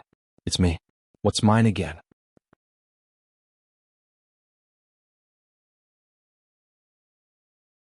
Chapter 401. I don't care. The man was obviously not very good at memorizing. After just 4 sentences he scratched his head hard but still couldn't remember. He shook his head angrily and looked at the woman saying, "As long as you hand over 10 taels of silver, I won't make things difficult for you. First time as a bandit?" The young woman glanced at the man and asked indifferently, "Yes." The man scratched his head and said embarrassedly, "Why are you doing this?" "To buy medicine for my brother's illness." "Just you?" "Just me." The burly man answered a few words and suddenly realized that something was wrong. It took him a while to realize that he was here to rob, not to be interrogated. He said angrily, "Stop talking nonsense and take out the silver, otherwise. He sat down on the tree in the middle of the road and said, "Or else you won't be able to get through here today." Whoosh! The burly man suddenly felt a cold light appear in front of him. In the next moment, the tree trunk beneath him broke into 2 halves, causing his body to stagger and directly sit on the ground.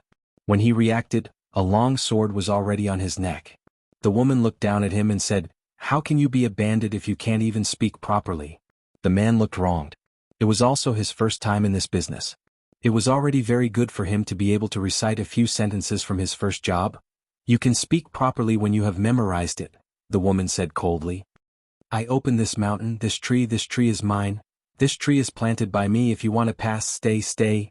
This mountain is opened by me. This tree is planted by me. Want, why don't you leave? I don't want the silver."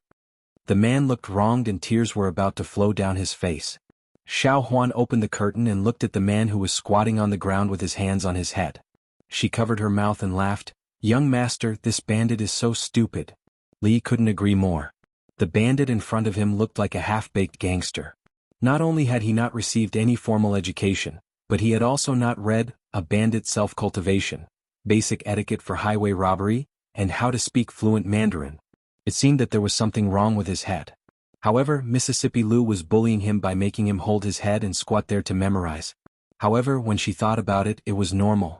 She could be vague about other things, but she absolutely had zero tolerance for fake mountain thieves who tried to bluff their way through. When the man was finally able to recite the most basic sentence, he finally looked like a bandit.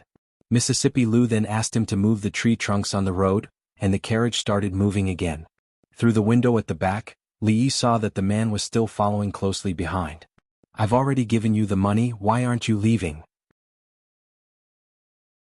Li opened the window a crack and said.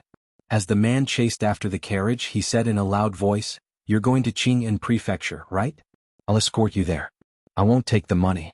When I have money, I'll definitely return the money you gave me." Li was amused by this guy.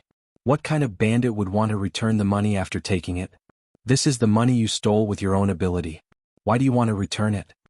The man was clearly confused by Li Yi's words. After thinking for a long time, he rubbed the back of his head and said, "It's not with my ability. I can't beat you. You're good people. I'll escort you to Qing'an Prefecture." "You already said you can't beat us. Why do we need you to escort us?" Li Yi realized that this man was a bit of a one-track mind. It felt weird to have someone like this following beside the carriage. "Even if I don't escort you, I still want to go to Qing'an Prefecture." The man gave a simple and honest smile and said, "Because my family is from Qing'an Prefecture." In today's society, even such a simple and honest man knew how to play tricks. The world's morals were deteriorating day by day, and people's hearts were not what they used to be. Li Yi lowered the window. He gave up when he was tired and continued to tell Xiao Huan about the legend of the Sword Immortals. Occasionally he would look out the window. When the official road became smoother and the carriage was less bumpy, it meant that they had entered the territory of Qing'an Prefecture. He had not expected that it would take them 2 whole months to go from the capital to Qing'an Prefecture. On this journey, they had passed through countless prefectures and prefectures. They had thoroughly experienced what it was like to travel as a family. Other than the carriage, there was no other convenient means of transportation. Because they were going sightseeing, they naturally eliminated the possibility of taking a boat. They did not completely follow the waterway. They walked and stopped along the way, almost seeing all the scenery along the way. Of course, in these 2 months he had brought 3 first-class beauties through the streets. In these 2 months they had encountered a lot of trouble. Without going through it personally, it was impossible to know how chaotic the other deserted places, other than Qing'an Prefecture and the capital, were. In 2 months they had encountered bandits and horse thieves no less than 10 times. Of course, there were not many of these bandits. At most, there were only a few dozen of them. Rui didn't even need to do anything. Rui could kill them all by herself with her sword. Even Xiao Huan, who was a little afraid at the beginning, could face the bandits with a smile after a few robberies and discuss with Li Yi what to eat for supper. This was also the reason why Li Yi did not bring a single guard when he traveled. With a wife and sister-in-law like this, where couldn't he go in this big world? Apart from this, the most serious incident was when they passed by a certain province. The son of the provincial governor's family molested a girl on the street and spoke rudely to second young Miss Lu. She crippled him with a single strike of her sword, and the 4 of them were surrounded by nearly 100 soldiers. That time, Li didn't bother second young Miss Lu to do anything. For official matters he only needed a token to settle it. In the end, the provincial governor even apologized and gave him a generous gift. This made Li Yi feel that the old emperor was actually quite generous. With a token in hand, the experience of having the world at his disposal wasn't bad. As the saying goes, the mountain in sight runs the horse to death. This saying was completely true. The short distance on the map could not be reached no matter how hard they tried. In the end, they could only pick up the pace and finally officially set foot on the land of Qing'an Prefecture today. When he returned, he would suggest to the old emperor that the person who drew this map should be hung up and beaten. The scale was seriously out of balance. If they relied on this kind of map to fight, they wouldn't need to worry about how brave the enemy would be. They would kill themselves. "Benefactor, you must have traveled a long way, right?" The burly man sat cross-legged outside the carriage and asked Li Yi with a silly smile. Seeing this fellow chase after the carriage for 2 hours and still not gasping for breath, Li Yi was very impressed by this fellow's physique. He nodded and said, "From the capital." "The capital? That's very, very far. I heard that the emperor lives in the capital. The houses in the palace are all built with gold." The burly man said with a face full of surprise. I've never been to the capital. My big brother told me all this. Li Yi took Mississippi Lu's place and came out for some fresh air. Hearing the burly man's words, he thought to himself that the old emperor was not so extravagant.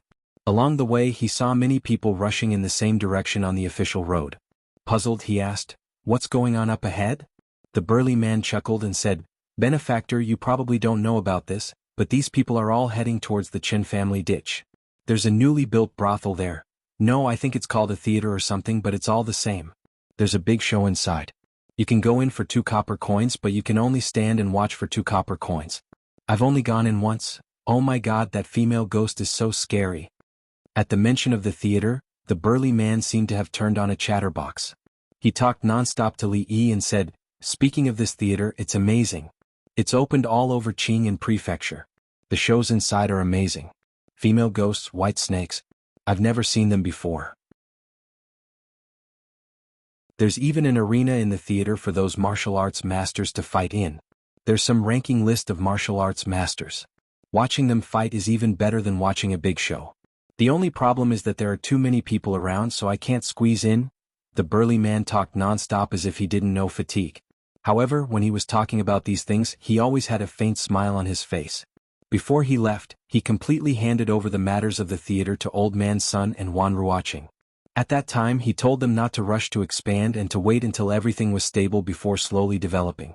Unexpectedly, in just 2 months, the theater in their hands had grown to such a scale.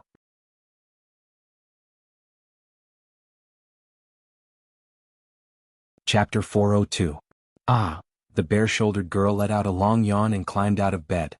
Through the window, she saw that the sun had already risen to the middle of the sky. It was all because she had slept too late last night. Otherwise, she wouldn't have gotten up at this time. She rolled around on the bed and saw the familiar figure still sitting in front of the table, frowning and writing something on a piece of paper from time to time. The girl jumped out of bed and exclaimed in surprise, "Sister Ruoqing, you didn't sleep last night again." The woman turned around and saw the girl sitting on the bed in an indecent posture.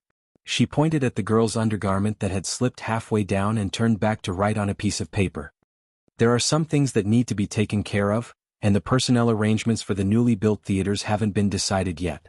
I've thought about it for one night and it'll be over soon." The girl on the bed didn't wear any shoes or socks. She walked over barefoot, wearing only an undergarment and undergarments. She lay on Xiaozhu's back and hooked her arms around her neck. "But you can't stay up all night. When Li left, he told me to take good care of you. No, I won't listen to you next time. I'll go to sleep first. I'll tie you up on the bed before midnight." Wan Ruoqing put down her pen and moved Xiaozhu's hands away. The 2 lumps of pressure on her back became even more obvious. She shook her head and said, "You're a big girl now. How can a big girl run on the ground with an undergarment on? Hurry up and put on some clothes. It won't be good if other people see. There are no outsiders here, what are you afraid of?" The girl reluctantly climbed down from Wan Ruoqing's back, walked to the head of the bed and began to slowly put on her clothes. At this time, another figure walked in from outside the door. The girl looked up and turned a deaf ear to it. She adjusted her doo-doo as if she didn't see it. Zheng Zumo glanced at the girl and no longer looked at her. She put a bowl of hot porridge in front of Wan Ruoqing and said, "Who can see you work so hard? Your body is about to collapse. Is it worth it?" Wan Ruoqing smiled and said, "It's not as serious as you make it out to be. It's just that there are a lot of things happening these days. I'll be fine once I get through it." "What are you cooking? Finish this bowl of porridge and go to sleep." Zheng Zumo put away the papers on the table and said after a pause, "I was in the theater just now and overheard some constables chatting. Constable Lu sent a letter from the capital." Arrestor Lu was, of course, Louis. Under Li Yi's special instructions, he had helped the theater a lot, including Zheng Zumo's rise in fame, which attracted the covetous attention of several rich young masters. He was also the one who helped them deal with it. Although the 2 girls didn't have much communication with him, he was the person they were most familiar with in the county government. About 2 months ago, County Magistrate Lu of Anxi County was transferred to the capital. It was said that he was promoted. It was a sensational event in Qing Prefecture. Even they had heard about it. Arrestor Lu left with the county magistrate. Fortunately, the bailiffs in the county government had been taking good care of the theater. Not only did they deal with several groups of ruffians who caused trouble, but they also made the theater the focus of their patrols. However, Wan Ruoqing still did not understand what Arrestor Lu's letter from the capital city had to do with them. Arrestor Lu mentioned that person in the letter. Do you want to hear it? When speaking of that person, there was a touch of anger in Zheng Zimo's tone. As the biggest winner of the theater, he walked away and left all these chores to a weak woman. As the scale of the theater continued to expand, Zheng Zimo could see how hard it had been for Wan Ruoqing in the past few months. She had become a lot more haggard, so she was naturally full of resentment towards Li Yi. Of course, it could not be ruled out that there were other reasons for the resentment. Perhaps the resentment began to accumulate since he left without saying goodbye a few months ago, and it had only reached its peak now. Wan Ruoqing had been busy since last night, and she was actually a little hungry. She sipped the porridge. Hearing Zheng Zimo's words, the expression on her face changed, but she didn't say anything, waiting for her to continue. He has been conferred the title of nobility. Now he is living a good life in the capital. I'm afraid he won't come back. What's the use of doing these things? Even Zheng Zimo herself didn't realize that when she said this, her tone had become different from usual. Xiao Zhu put on her clothes, looked at the two people in the room, stuck out her tongue and quietly left. Wan Ruoqing put down the spoon and said after a while, people have to do something. It's not this, it's that. Doing these things can make more people have food to eat. I also like it very much. Zheng Zimo asked angrily, do you believe these words yourself? What about you? Wan Ruoqing raised her head and looked at her seriously. In the room, the atmosphere began to fall into a long silence. It's none of my business. After a long time, Zheng Zimo said angrily, turned around and walked out. Wan Ruoqing smiled helplessly, walked to the bed and lay down. The moment she touched the pillow, sleepiness swept over her. The next scene is about to begin. Let them control the time. How is the script rehearsal of A Chinese Ghost Story going? Fu, go and keep an eye on them. Don't let them slack off. The list of martial arts masters can't be delayed. Several arenas need timely feedback. Got it? I'll ask Miss Wan about this later. In a theater that had just been built, Old Man Sun took a sip of tea. Only then did he feel that his smoky throat was much better. In the whole Qing'an prefecture, there were now more than 20 theaters scattered in various places. The daily affairs were so complicated that he had no time to tell stories. Especially these theaters that had just been built and were still in the initial stage, they couldn't leave him. At this moment he finally understood what County Magistrate Li said to him when he left Qing'an prefecture. He thought he was conservative enough. He didn't expect that he didn't underestimate the market, but overestimated his own energy. Sure enough, as there were more and more theaters, many problems appeared. If it weren't for Miss Ruoqing helping him with most of the affairs, he was afraid that his old bones would end here. However, these chores were only a part of Old Sun's worries. Although the theater was constantly developing, the popularity of the Strange Stories from a Chinese Studio series and Legend of the White Snake was gradually declining. Although under the guidance of County Magistrate Li, things that were extended around the list of martial arts masters could already keep the theater open for a long time, once they lost a good script, some ideas in his mind could only go so far. In addition, there were more difficult problems that were gradually pressing on. After County Magistrate Lu left Qing'an Prefecture, Arrestor Lu Yi also left.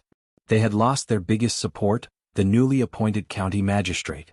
A few days ago he had finally seen the profits of the brothel.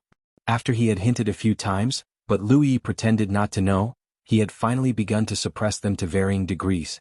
This matter had to be resolved as soon as possible. With decades of experience, he knew better than anyone how many ways the government could stop a brothel from operating normally. Li didn't know Old Sun's worries. At this time he had just arrived at the city gate. Sitting outside the carriage, he looked at the familiar tall city wall and felt a sense of familiarity. Qing'an Prefecture finally back.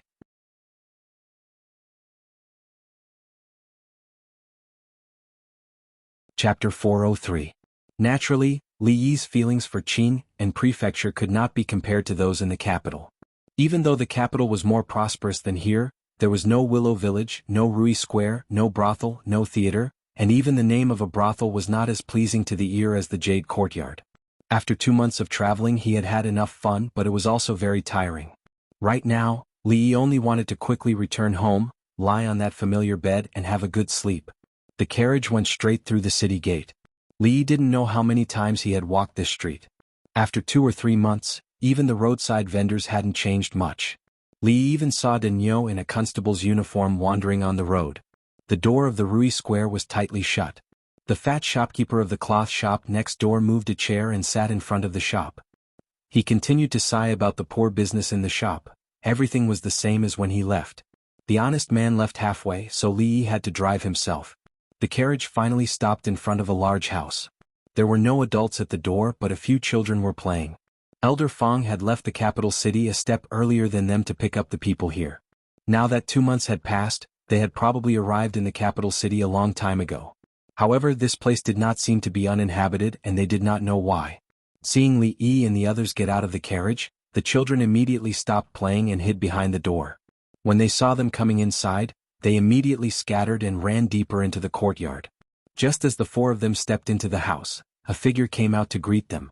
The girl named Yang Liuqing was slightly startled and then said with surprise, "Master, uncle, you're back."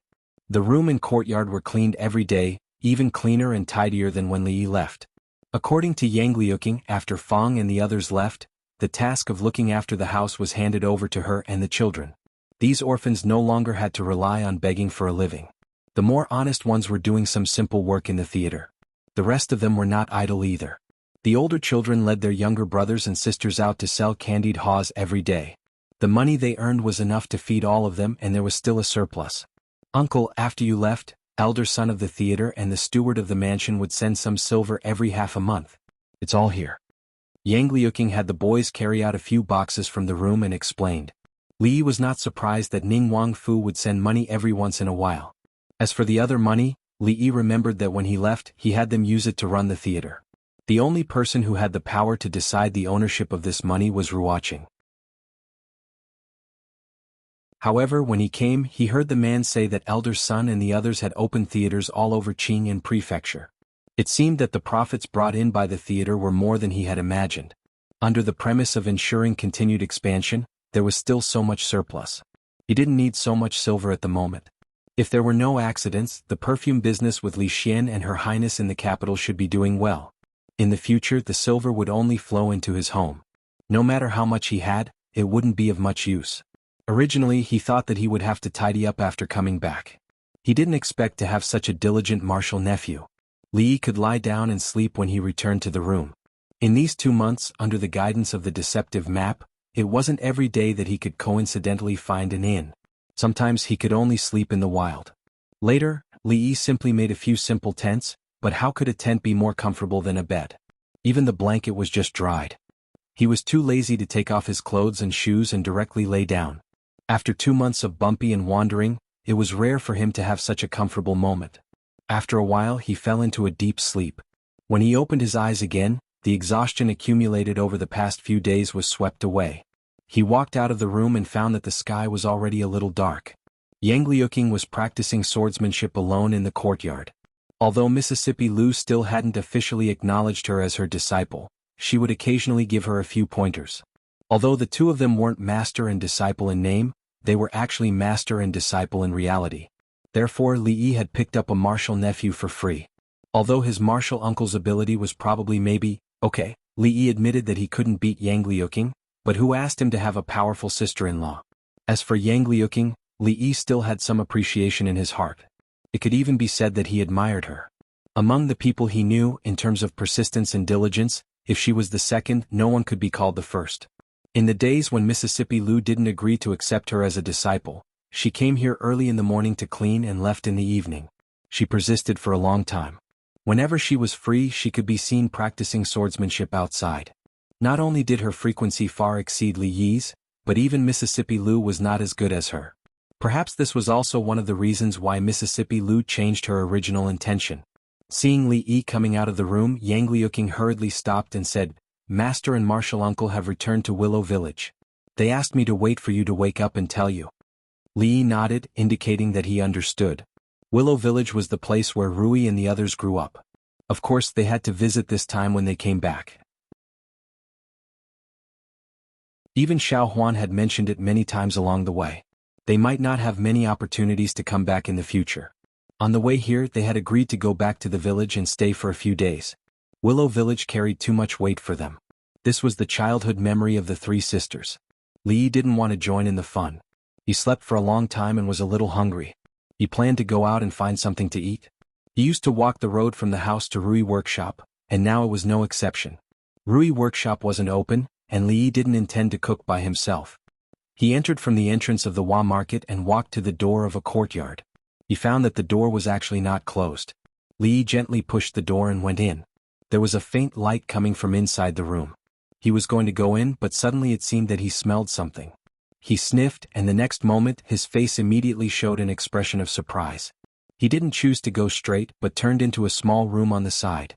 After entering, he found that it was the kitchen. At this time it was getting darker. Although it wasn't completely dark, it was still difficult to see clearly. Fortunately, what Li Yi was looking for was not difficult to find. He followed the smell and opened a food box on the table. The long-lost familiar smell immediately became strong. Osmanthus cake. It was like the osmanthus cake made by Ruoqing. Li Yi would never forget this taste. He was already a little hungry, so he couldn't wait to pinch a piece, then a second, a third, a fourth. At this time, all of Li Yi's attention was on the food in front of him. He didn't realize that a delicate figure had quietly come behind him. Looking at the dark shadow in the kitchen, the girl showed a frightened expression on her face. She held the wooden stick in her hand tightly and quietly approached the dark shadow. "There's a thief." This was the first feeling in her heart. He came in without saying a word and hid in the kitchen sneakily. Who else could it be but a thief? As long as she shouted a few times, someone next door would hear it and rush over to catch the little thief and send him to the government. However, before that she had to teach this bold guy a good lesson. Finally, she walked to the dark shadow with his back facing her. The girl gritted her teeth, raised the wooden stick in her hand, and swung it at the little thief.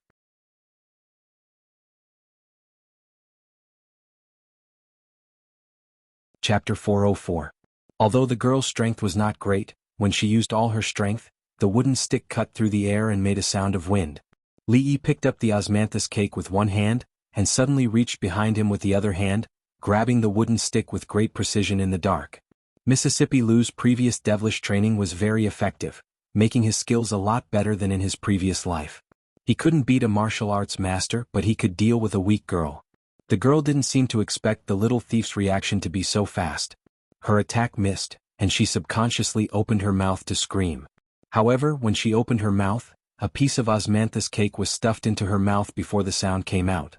"What are you screaming for in the middle of the night?" Li Yi said impatiently and took a step toward the light outside. The sky was not completely dark yet, and standing outside, he could vaguely see the appearance. He thought that after Xiao Zhu saw him, even if she didn't jump excitedly, she wouldn't use the stick to greet him. But after a moment of shock, she shouted in a more shrill voice, "Ghost!" In the dark, the expression on Li Yi's face froze, and a few black lines appeared on his forehead. "Brother Dong, Uncle Wang, it's really nothing. It's just that I accidentally sprained my ankle when I was walking just now. I'm sorry for causing you trouble." Xiao Zhu explained to the two people standing outside the door apologetically. "It's no trouble." The kind middle-aged man looked into the room and asked, "Where's Miss Ruoqing? Is there really nothing at home?" Xiao Zhu said, "Sister Ruoqing is in the room, there's really nothing wrong." Xiao Zhu explained for a long time, and then the middle-aged man dispelled the doubts in his heart and said, "If there's anything, just shout and we'll come immediately." After sending the two people away with great difficulty, Xiao Zhu closed the door and quickly ran into the room. At the same time, Li Yi also finished the last piece of osmanthus cake. "Is it really you?" She walked around Li Yi twice and asked suspiciously. Today she had heard from Zuamo that he was living a good life in the capital, that he had been conferred a noble title, that he was a high-ranking official, and so on. Yet she saw him stealing things from the kitchen at night. Xiao Zhu couldn't believe it no matter how hard she tried, which was why she had screamed earlier. "Apart from me, does anyone else know that you were bitten by a dog when you were a child?" When Li Yi was sunbathing in the courtyard behind the Rui workshop, he often chatted with Xiao Zhu, who climbed up the wall, so it was very easy to prove his identity. Hearing this, the suspicion on Xiao Zhu's face disappeared, but it quickly turned into anger. "You still know to come back." Hearing this, Li Yi was startled and couldn't react for a moment. What did he mean by "he knew to come back"? Looking at her expression again, there was disappointment mixed with anger, like a little wife who had caught her husband fooling around outside at night, and all the emotions of grievance were written all over her face. Li Yi's heart was full of doubts, but her emotions didn't seem fake. For a moment he even suspected, before he left Qing and Prefecture, that he had lost another particularly important memory. What happened to me? Thinking of this, even his words became strangely guilty. Xiao Zhu sat down angrily across from him and asked, "Do you know how did Sister Ruoqing get through these days?" How did she get through? Li Yi thought, why did it bring up Ruoqing again? Could it be, in the memory that he had lost, the main character was someone else? Even if it was amnesia, it should be a memory from half a year ago. The plot couldn't be so complicated and bizarre, right? Chen Yuzhu looked at Li Yi and said angrily, "These 2 months, Sister Ruoqing hasn't slept well at all. Do you know, because of those things in the brothel, she didn't sleep at all last night, and today she slept for less than an hour. She has lost a lot of weight. Didn't I remind you several times before I left to take good care of Miss Ruoqing, to let her pay attention to rest and not overwork?" Li Yi looked at her and said, "Don't tell me you didn't get this allowance?" He knew Wan Ruoqing worked very hard, and when he left he specifically told Xiao Zhu that when necessary, the matter of the brothel could be put aside, and taking good care of her body was the most important. He had reminded her of this more than once, and even specially paid her a salary. Now she was blaming him. Xiao Zhu was speechless for a moment because what Li Yi said was the truth, but how could she change what Sister Ruoqing had decided? In short, it was still his fault. "I don't care, the brothel is yours, you think of a way." The young girl pouted and didn't intend to reason with Li Yi, with a look of, "I am cute, I am right." Li Yi did not intend to reason with Xiao Zhu. Only now did he understand why the brothel business had developed so quickly in just a short 2 to 3 months. Wan Ruoqing had even forgotten to eat and sleep because of this, and he, as the shopkeeper, felt a little guilty. "Where is Miss Ruoqing now?" Li Yi stood up and asked. "Inside." Xiao Zhu pointed to the room with the light on and said doubtfully, "Strange, we were talking so loudly outside. Sister Ruoqing should have heard us long ago. Why hasn't she come out yet?" Li Yi and Xiao Zhu opened the curtain and walked in, and saw a figure leaning over the table. Even in her sleep, Ruoqing was frowning slightly, as if she had encountered something troublesome. She looked far more haggard than the last time Li Yi saw her, and although her beauty hadn't decreased, there was a hint of poignant beauty in her. These days it was as Xiao Zhu said, she really did forget to eat and sleep, otherwise she wouldn't be so thin. "Shh. Sister Ruoqing is asleep, don't disturb her." The young girl made a shushing gesture to him. Li Yi nodded and walked over slowly. There were some papers neatly stacked on the table, and the handwriting on them was very elegant, familiar hairpin-style small regular script. Li Yi picked up a few of them and looked at them. They were about the specific arrangements of each brothel. There were many of these papers. She couldn't have been handling all the trifling matters by herself all the time, could she? Her hands were half in the air, and her head was leaning on the table, exhaustion written all over her face. Seeing her eyelashes tremble a few times as if she was about to open her eyes, Li Yi reached out and touched a spot on the back of her neck. "What are you doing?" Xiao Zhu ran to the front, looking at him warily. "She needs a good rest now, I just touched her sleep point." Li Yi walked to the chair, looked at her and said impatiently, "What are you standing there for? Hurry up and help her." In fact, the young girl didn't have much strength, so she couldn't help much. Li Yi almost carried her to the bed by himself and covered her with the quilt. That light touch just now, she wouldn't wake up until the next morning. When Wan Ruoqing fainted in front of Rui brothel, he had also carried her, and this time he found that she was much lighter than before. "She won't wake up until tomorrow morning. I'll take these things on the table, take good care of her." Li Yi picked up the stack of things, looked at Ruoqing again and walked out of the room. Watching Li Yi's figure disappear outside the door, the young girl curled her lips and said in a low voice, "You know how to care for Sister Ruoqing, at least you have some conscience."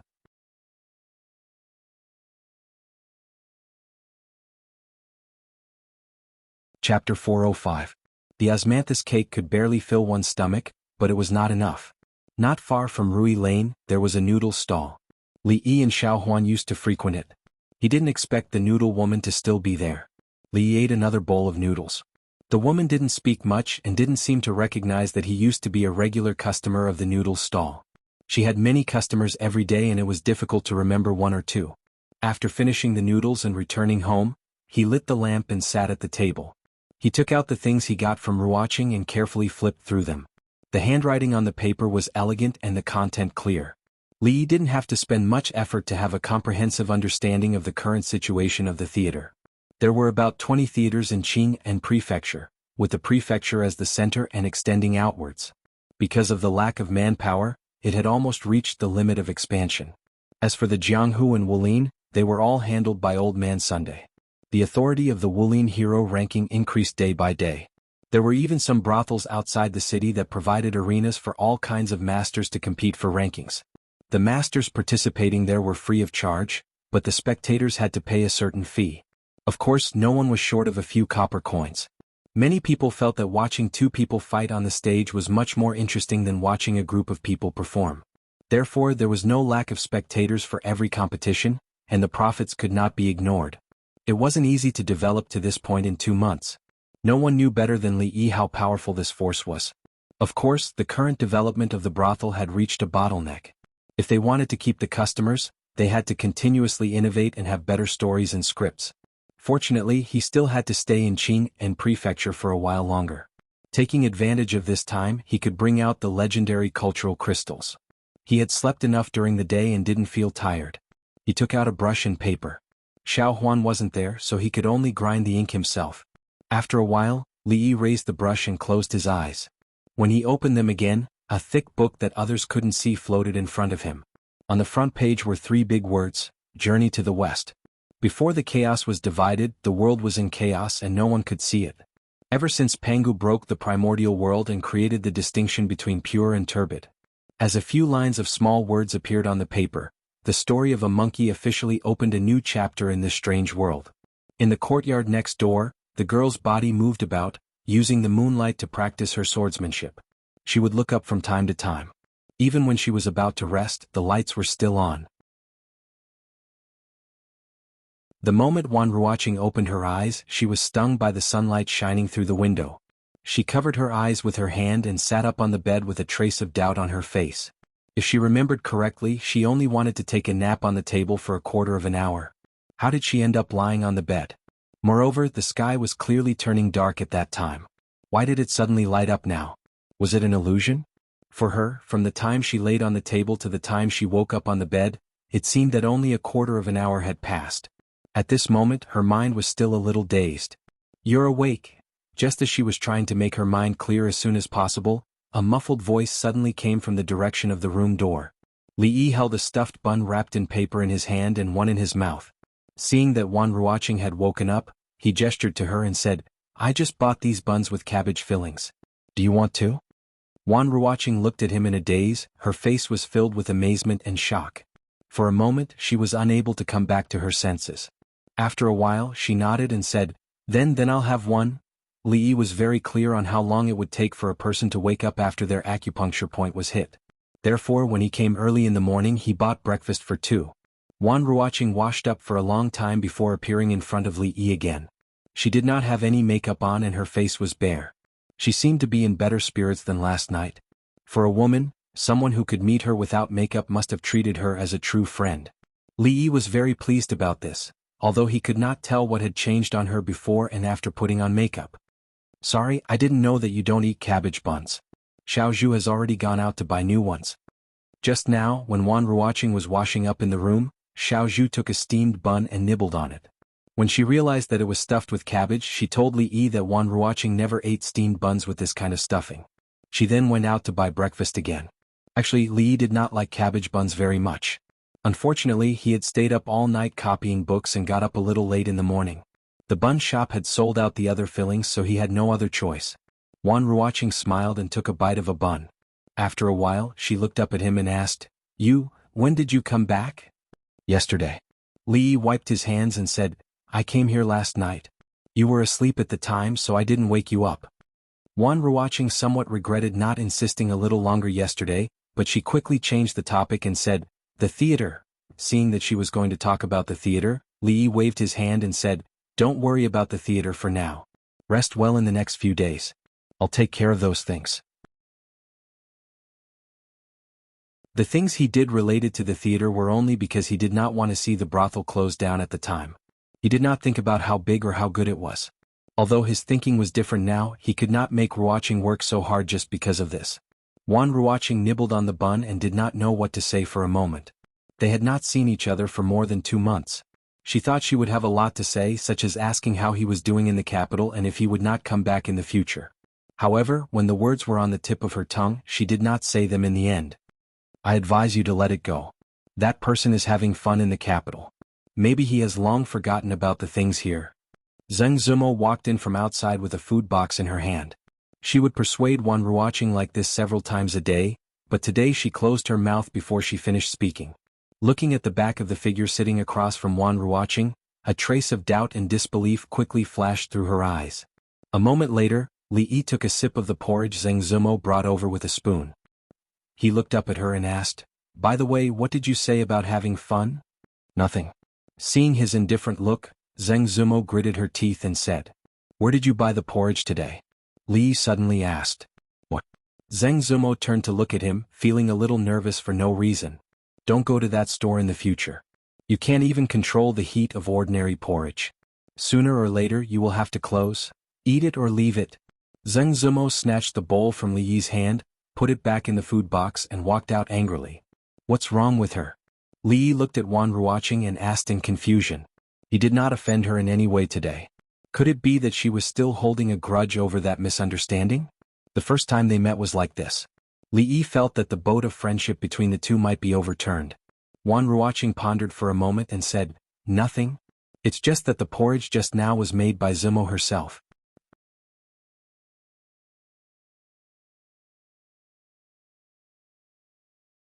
Chapter 406.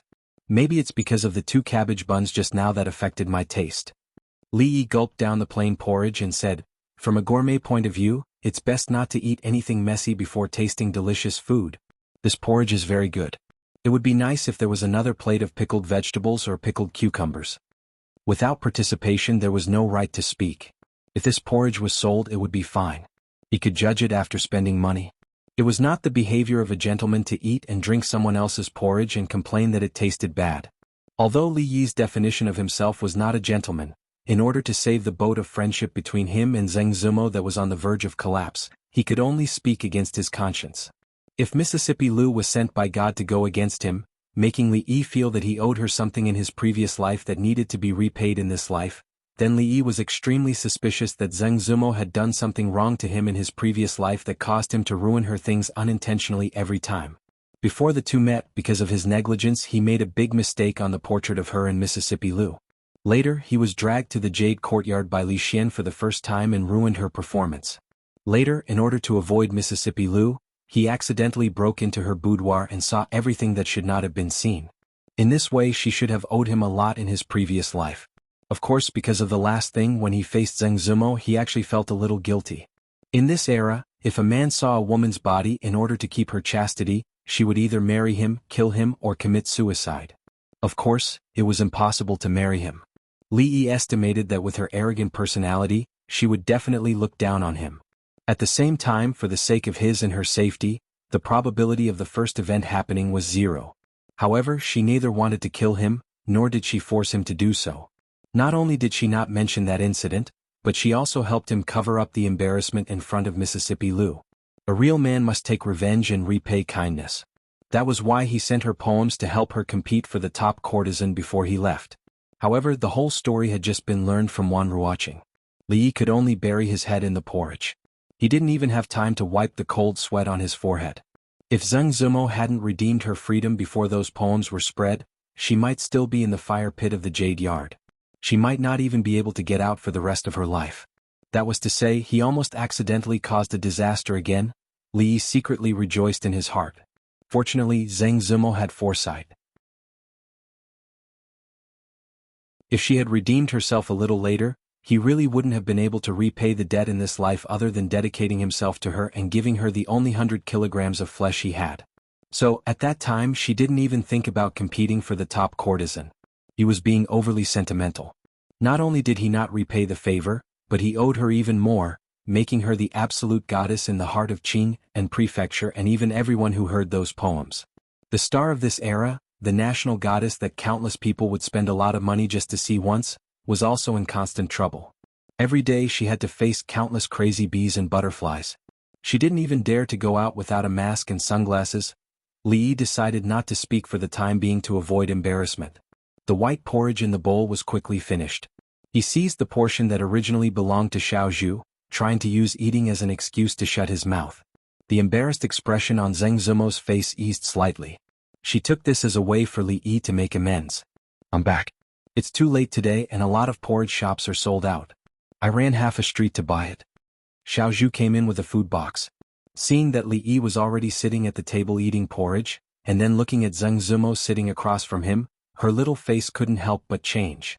However, when she learned that Li Yi had eaten up the portion that originally belonged to her, the smile on her face became bright again.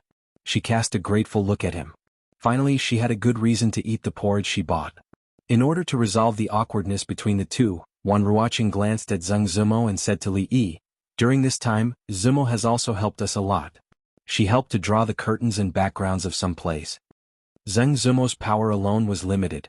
It was impossible for her to draw all the curtains and backgrounds of the theaters, but that kind of novel and unique painting had also attracted many customers for them. Zheng Zumo curled her lips and said, "It's not really a help. It's just some useless painting. Besides, I get paid for painting those things." Wan Ruoqing smiled and said, "A painting of the Luo Shui goddess has been sold for hundreds of taels of silver outside. There's no market for it. We can't afford such a high reward."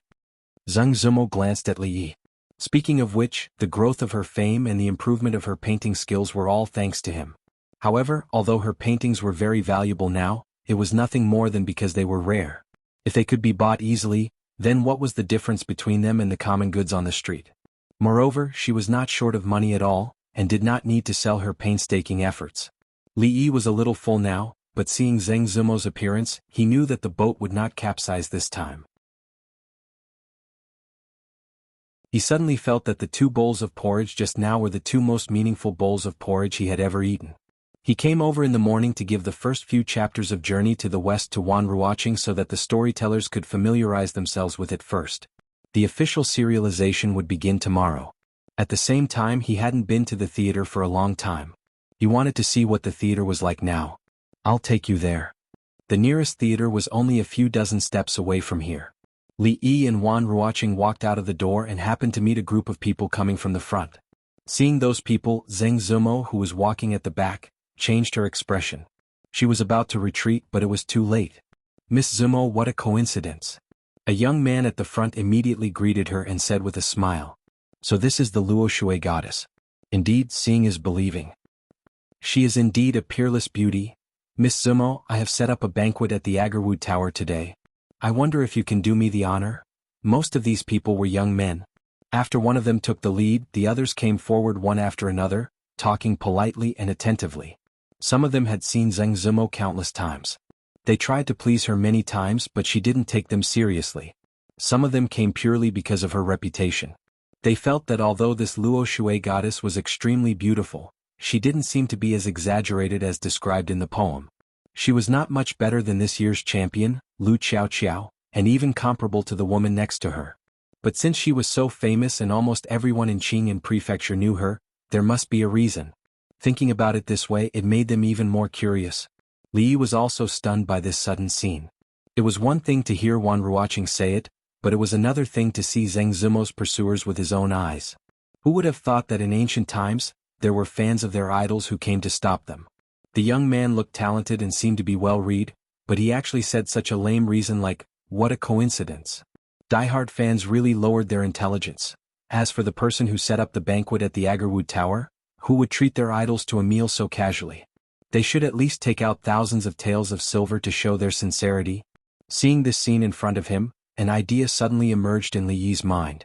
If Zheng Zumo's influence could spread to the capital and then put up a big billboard in front of every perfume shop, with a picture of Zheng Zumo holding a perfume in her hands. It must be 3-dimensional, and at the end add an advertising slogan, "XX perfume, Miss Zumo said it was good after using it." In this way, not only would women be unable to refuse, but it would also attract a large number of male customers. The business would be booming.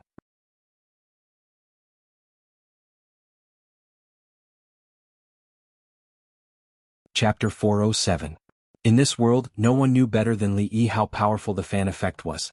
In the past, he thought that because of the background of the era, it was impossible to have a star model like the one in the future. However, seeing this scene today, he realized that this matter seemed to be very promising. Since there was a goddess of Luo Shui, why couldn't there be other goddesses like the goddess of Wei Shui, the goddess of Han, and other goddesses? Of course, it was not easy to promote a national goddess like Zheng Zumo who had beauty, temperament, and a little luck. However, grassroots stars were closer to life. Sister Osmanthus Cake, Sister Grape Wine, Tofu Beauty, Sister Tonghulu, and these civilian goddesses could be achieved with a little hype. If not, he could let the brothel operate and each state and county would elect a few state and county beauties.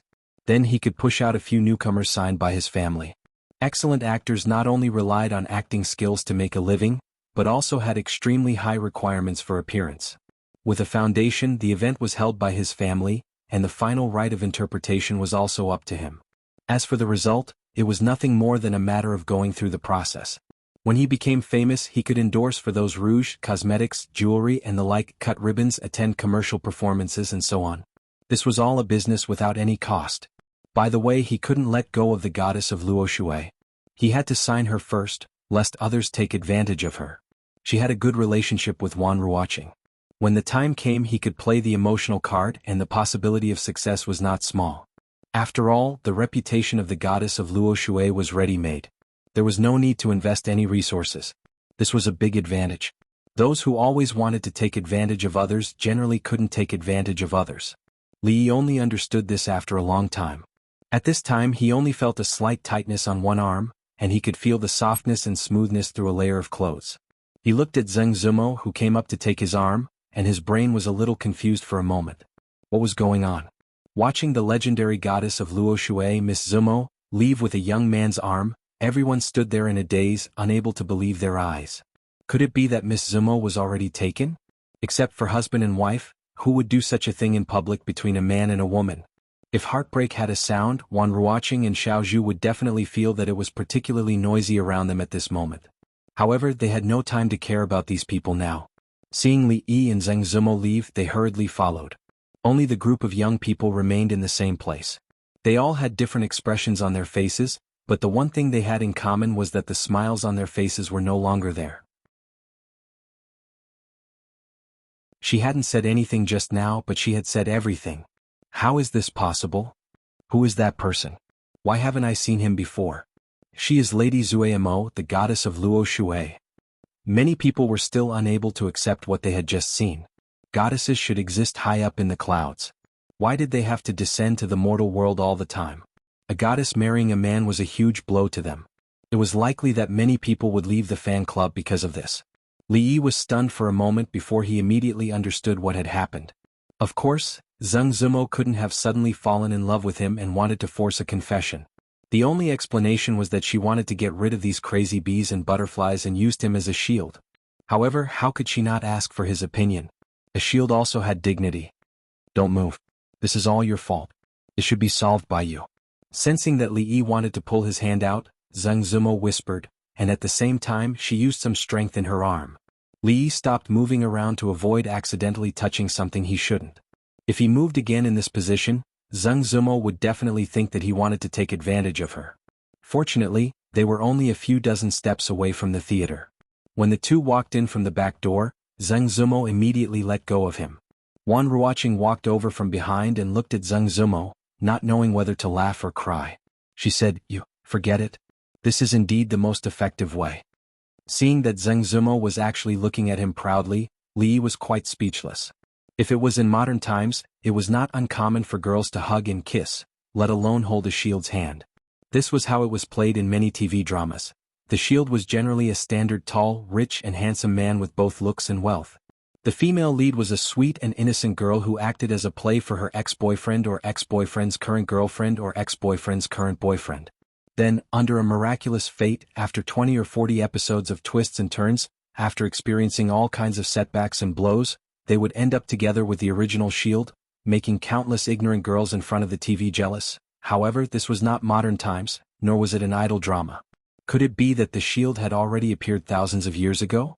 Moreover, the goddess of Luoshui, who was equivalent to an A-list actress in Qing'an Prefecture, was not a sweet and innocent girl with zero sense of existence. If there was a female star in the future who dared to do this, the man's ancestors would probably be dug out. On the second day of coming to Qing'an Prefecture, Li Yi foresaw the trouble he was about to encounter. However, the most troublesome thing was not Zheng Zumo's suitors, but how he should explain to Rui and Mississippi Lu's sword. Of course, the reason was still because of his decision 3 months ago. At this time he could only slowly swallow the bitter fruit he had sown. Thank you for your kindness before, but this matter started because of you, so it should be ended by you. Anyway, you will leave soon. When you arrive in the capital, no one will know who Zheng Zumo is. Zheng Zumo turned to look at him, raised a white palm and said, after today our previous grievances are written off. Wan Ruoqing only knew that the two of them had never been on good terms, especially because of those poems. Zheng Zumo had complained a lot in front of her in the past 2 months, although she could clearly see that her complaints were fake. More than once she had seen her secretly looking at the poetry book with a silly smile. Li Yi knew that she was actually talking about something else. After hesitating for a moment, he also raised his palm. Pa, pa, pa. No, there was only one sound. Pa. A high five as a vow. Zheng Zumo raised her eyebrows. After giving Li Yi a high five, she turned around and walked further inside. Her footsteps were obviously relaxed. Li Yi shook his slightly numb palm, wondering why she had used so much strength just now. However, he also secretly breathed a sigh of relief. It seemed that the boat had sailed to a calm sea, and there was no need to worry about turning over in a short time. In a room backstage of the theater, Old Sun put aside a stack of newly collected scripts and let out a long sigh. The previous scripts and stories were almost used up now. If they didn't innovate, the theater would gradually become deserted again. He absolutely didn't want to see that. However, the new scripts he saw recently were all old and boring, and none of them could be used. This serious problem was already imminent. However, the lack of a script was only a matter of urgency.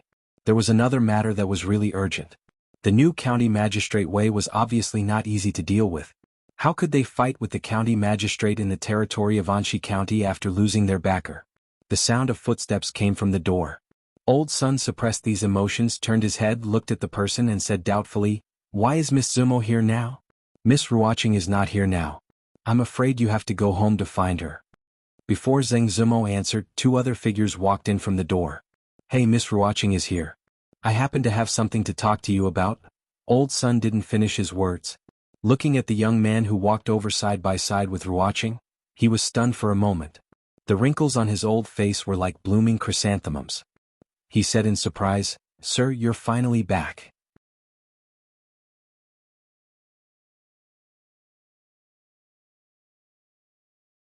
Chapter 408. Old Man Sun had personally witnessed the revival of this brothel and its gradual development to its current state.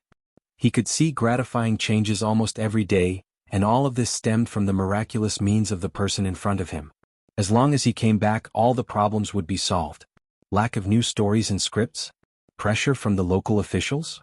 He didn't have to worry about these. Under the guidance of Old Sun and Wan Ruoqing, Li Yi visited all the theaters in and outside the city in the morning. He even sat down with them to watch a few plays. Everything in the theater was orderly and well organized. It was a world of difference from the previous brothel. As the other theaters were too far away, Li Yi didn't have time to visit them.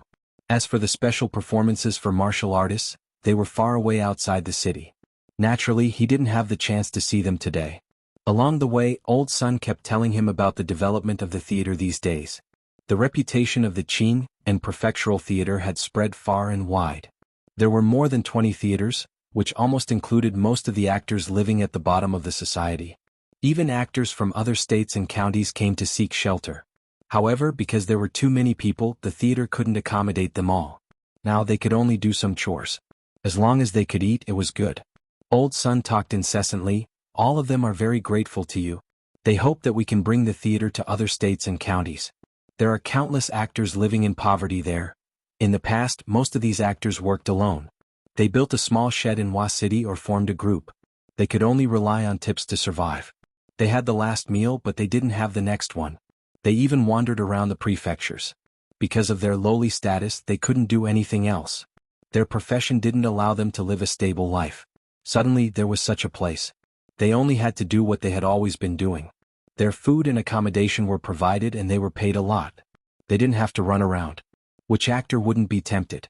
The success of the Qing and prefectural theater was due to its high-quality content and scientific management methods. Both of these were things that other people could not learn or had a hard time learning. Thus, they hoped that the spring breeze of the reform of the brothels would blow to where they were and that they would stride into a beautiful new era. It had almost become the common hope of the performers in the nearby counties. At the mention of this matter, the weariness on Old Man Sun's face was swept away, and his muddy old eyes flashed with light. Years later, the actors who had gotten rid of their lowly status and could finally live under the gaze of thousands of people would never forget the words of the kind old man before he died. Life is but once for us, and a man's life should be spent in such a way that when he looks back on his past, he will not be ashamed of wasted years, nor will he be ashamed of meanness and vulgarity, so that at the moment of his death he will be able to say, "All my life and all my energies have been given to the greatest cause in the world, the struggle for the liberation of all actors." That old man was their enlightener, their forerunner. He would be remembered in history and become a god in the hearts of generations of actors. Li nodded. He agreed with Old Sun's words. Our goal is the Sea of Stars, the entire Jing Kingdom. Qing and prefectural theater isn't enough. I will stay here for the next few days and help you take care of things here. When this place is completely stabilized, some of us will continue to develop in the neighboring counties. The others will go to the capital. That will be our new starting point. The capital? Old Sun paused for a moment and nodded. He agreed with Li Yi's decision. Although Qing and prefectural was prosperous, it couldn't compare to the capital. Furthermore, it was the capital of the Jing Kingdom. It had great significance. If they could take root in the capital and lead the trend, it would naturally be easier to infiltrate other places.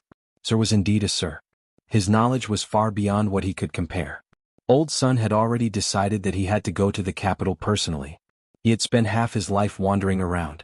It made no difference to him whether it was Qing and prefectural or the capital. Under these circumstances, he had to choose the place that needed him the most. Li Yi and Old Sun discussed the next step of the plan in more detail. Wan Ruoqing would sometimes express her opinion on the side. Suddenly, the three of them heard a strange sound at the same time. Li Yi turned his head and looked in the direction of the sound. Zheng Zimo's pretty face was red. She never drank the porridge she cooked herself. She didn't eat anything in the morning and she had been walking around with them for more than 4 hours. She was already tired and hungry. Speaking of which, I'm hungry too. Let's go eat first. Li Yi broke the awkwardness with one sentence. Okay, Zheng Zimo said immediately. It's noon right now. The restaurant must be very busy. We can't find a place in a short time.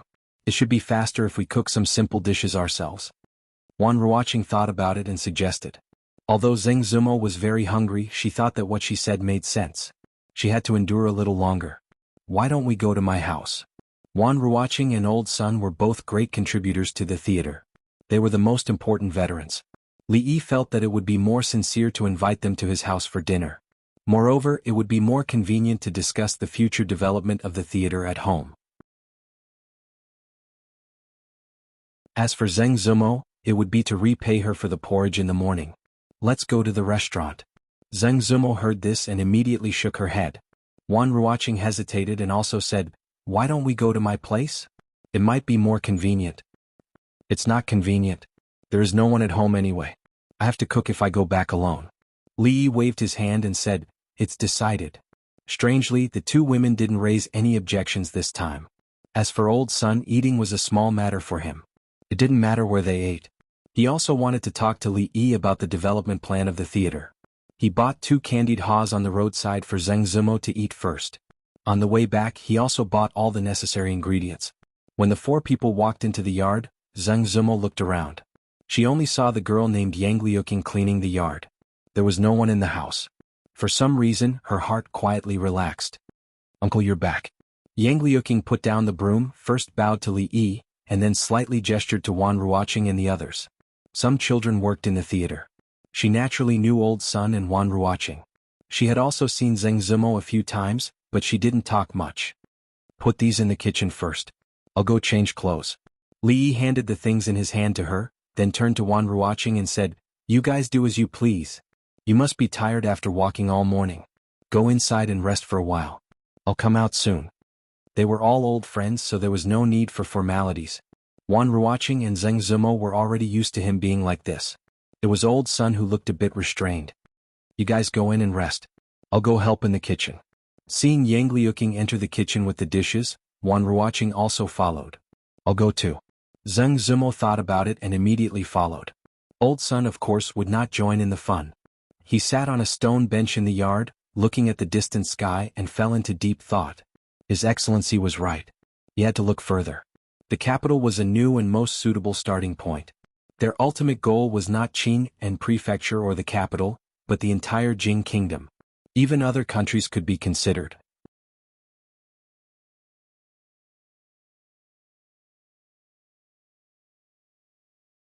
Chapter 409. Seeing that Li Yi had changed his clothes and walked out of the room, Old Sun immediately greeted him. In just a short while, he had formed a few preliminary ideas in his mind. Old Sun, you rest first. I will go and cook. If there is anything, we will talk about it later. Seeing Wan Ruoqing's figure appearing in the kitchen, Li Yi waved his hand and then walked to the kitchen. Here he was the host and Wan Ruoqing and the others were guests. There was no reason for the host to let the guests cook at home. Cook. Old Sun was stunned in place. How could a man do a woman's thing? In his heart, Li Yi was a godlike man. Imagine the scene of his god wearing an apron, humming a tune in the kitchen and chopping pig bones? He was old and couldn't bear such a psychological gap for a while. The dull expression on Old Sun's face did not recover for a long time. Not seeing Old Sun, who was stunned, Li Yi walked into the kitchen and saw Yang Liuqing and Wan Ruoqing busy at the stove. Zheng Zumo squatted down and peeled a good green onion into pieces. Li Yi hurriedly grabbed it from her hand. From the bowl of porridge she cooked in the morning, it could be seen that this Miss Zumo was the same as his second Mississippi. They were both little fairies who did not do any chores. Fairies should be floating in the sky. Such vulgar words as peeling green onions to cook were not suitable for fairies. Okay, you go outside and rest. We will be fine here. Li Yi waved his hand at her. It was enough to have Wan Ruoqing and Yang Liuqing to help. He didn't know how long it would take for him to cook a meal for 5 people. He had to find 2 people to help. There was no need to talk about Wan Ruoqing. Since the osmanthus cake was so delicious, how could her culinary skills be bad? As a wandering heroine, Yang Liuqing's ability to survive was definitely much better than ordinary people. It was not a problem for her to help out a little. At least, she would not peel a green onion until it was only as long as a little finger. Zheng Zumo was a little annoyed to see him chasing away flies. She crossed her arms and stood to the side. She wanted to see how a man like him did these kitchen things. He had reached the pinnacle of both the Tao of poetry and the Tao of painting. Being able to see a side that he was not good at made him feel quite satisfied. However, it didn't take long for her to disappear. As a woman, she couldn't help but feel ashamed. Even Wan Ruoqing was a little surprised. She knew that Li Yi often cooked and his culinary skills should be passable. He could even make a bowl of ordinary porridge with endless aftertaste. However, when she saw his exquisite and somewhat exaggerated knife skills and skilled movements, she couldn't help but feel inferior. Yang Liuqing had stayed here for a long time, so she was not too surprised. If she was allowed to do it, she could cut it faster and better, although the taste was not comparable at all. Zheng Zumo didn't watch for long and walked out in shame. As a woman, it was not something to be proud of to be defeated by a man in a place where she should be proud. Steaming and boiling were still the mainstream diet of ordinary people, but it was not the case in Li Yi's family. Since they were not short of money, stir-frying with iron wok replaced those 2 simple cooking methods. Thus, Zheng Zumo smelled the aroma coming from the kitchen in the yard. She was already very hungry, and she almost involuntarily swallowed a mouthful of saliva. Then she felt that this action seemed very spineless, so she involuntarily swallowed a mouthful of saliva again. In the past, in the jadeite courtyard, other than sometimes involuntarily singing and performing, she didn't have to worry about anything else. As the top artist of the jadeite courtyard, the madam would naturally have people serve her very well. However, after redeeming herself and moving out, she and Xiao Chui had to personally handle all the big and small things, including clothing, food, housing, and transportation. The trifling matters were still manageable, but the 3 meals a day couldn't be bought from a restaurant every time. However, she and Xiao Cui really didn't know anything about cooking, so they could only practice diligently, surrounding the stove for several hours a day. Fortunately, she was naturally intelligent, and after a few days she finally understood that going to elder sister Ruoqing's place for a meal was the best solution.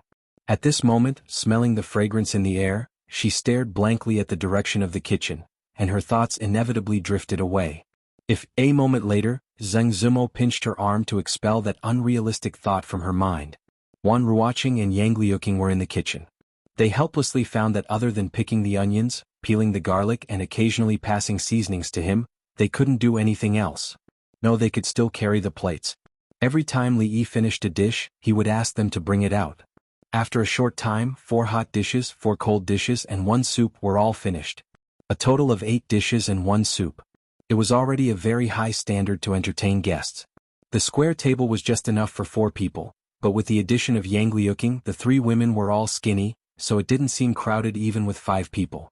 You guys have worked hard these days. I'll drink first to show my respect. Li Yi raised his cup to Wan Ruoqing and Old Man Sunday. Without them, there wouldn't be the current theater, and his plan wouldn't have been possible. This cup should be a toast. Of course, because most of the people sitting here were women, his cup was actually tea. However, a toast was the same. The details weren't important. Master, you're too kind, too kind. Old Man Sun hurriedly raised his cup in return. His dreams and wishes could be realized all because of Li Yi's support. How hard was it to realize a dream? Zheng Zumo looked at the table full of delicious food and secretly swallowed a lot of saliva. She had been hungry for a long time, but she couldn't eat in front of so much food. It was a double mental and physical torture. This cup is for the future of the theater. This cup is for ourselves. Hearing these words, Zheng Zumo's face turned a little pale. Couldn't they toast after eating? They could toast while eating. Okay, the food will be cold in a while. Let's eat. Finally hearing these words from Li Yi's mouth, Zheng Zumo couldn't wait to pick up her chopsticks. Hubby, is there a guest? Rui walked in from the door and looked at the situation in the room with a slightly startled expression. Mississippi Lu, who followed in, didn't have any expression, but the little maid on the side couldn't help but change her expression after seeing Zheng Zumo. Wasn't the painting that the son-in-law hid that woman? Zheng Zumo's already extended chopsticks stopped in mid-air. In an instant, she felt that her entire life had become a lot darker.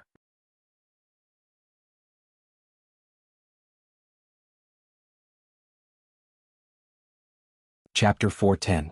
Zheng Zumo swore that except for the half-moldy steamed bun that she picked up in the kitchen after being hungry for 3 days in the musical house when she was a child, this was the most delicious meal she had ever eaten in her life. Sister Ruoqing's cooking was also very delicious, but it seemed that today's was more suitable for her taste. For this reason she was a little, very envious of Li Yi's wife, even the little maid. When she was very young, even if there was only one unmoldy steamed bun to eat, she would feel very happy, thinking that it would be good if her whole life could be like today. Later, she was chosen by the Madam of the Jade Courtyard, who took her to Qingyin Mansion. Since then she never lived such a hard life again. As the top artist of the Jade Courtyard and the money tree of the Madam, she naturally had no lack of luxurious clothes and good food, and was pursued by countless people. However, after that, no delicacy for her could compare with half a moldy steamed bun. So Li Yi was very curious why she could have tears in her eyes when eating a meal. Was it because the food he cooked was so delicious that she couldn't help being moved to tears? Li Yi felt that this was the greatest respect for the fruits of his labor, much more than Mississippi Lu's behavior of robbing him of food every time. So when Zheng Zumo was about to leave, Li Yi also invited her to visit his home when she was free. After living 2 lives, this was the most fulfilling cooking experience for him. Of course, this time Mississippi Lu did not rob him because she, Rui, and Xiao Huan did not sit at the same table with him and others. Yang Liuqing also went to their table. Li Yi happened to be discussing the theater with Old Sun and Wan Ruoqing during the meal. Your Excellency, after I go back, I will try to interview in several theaters according to what we just discussed.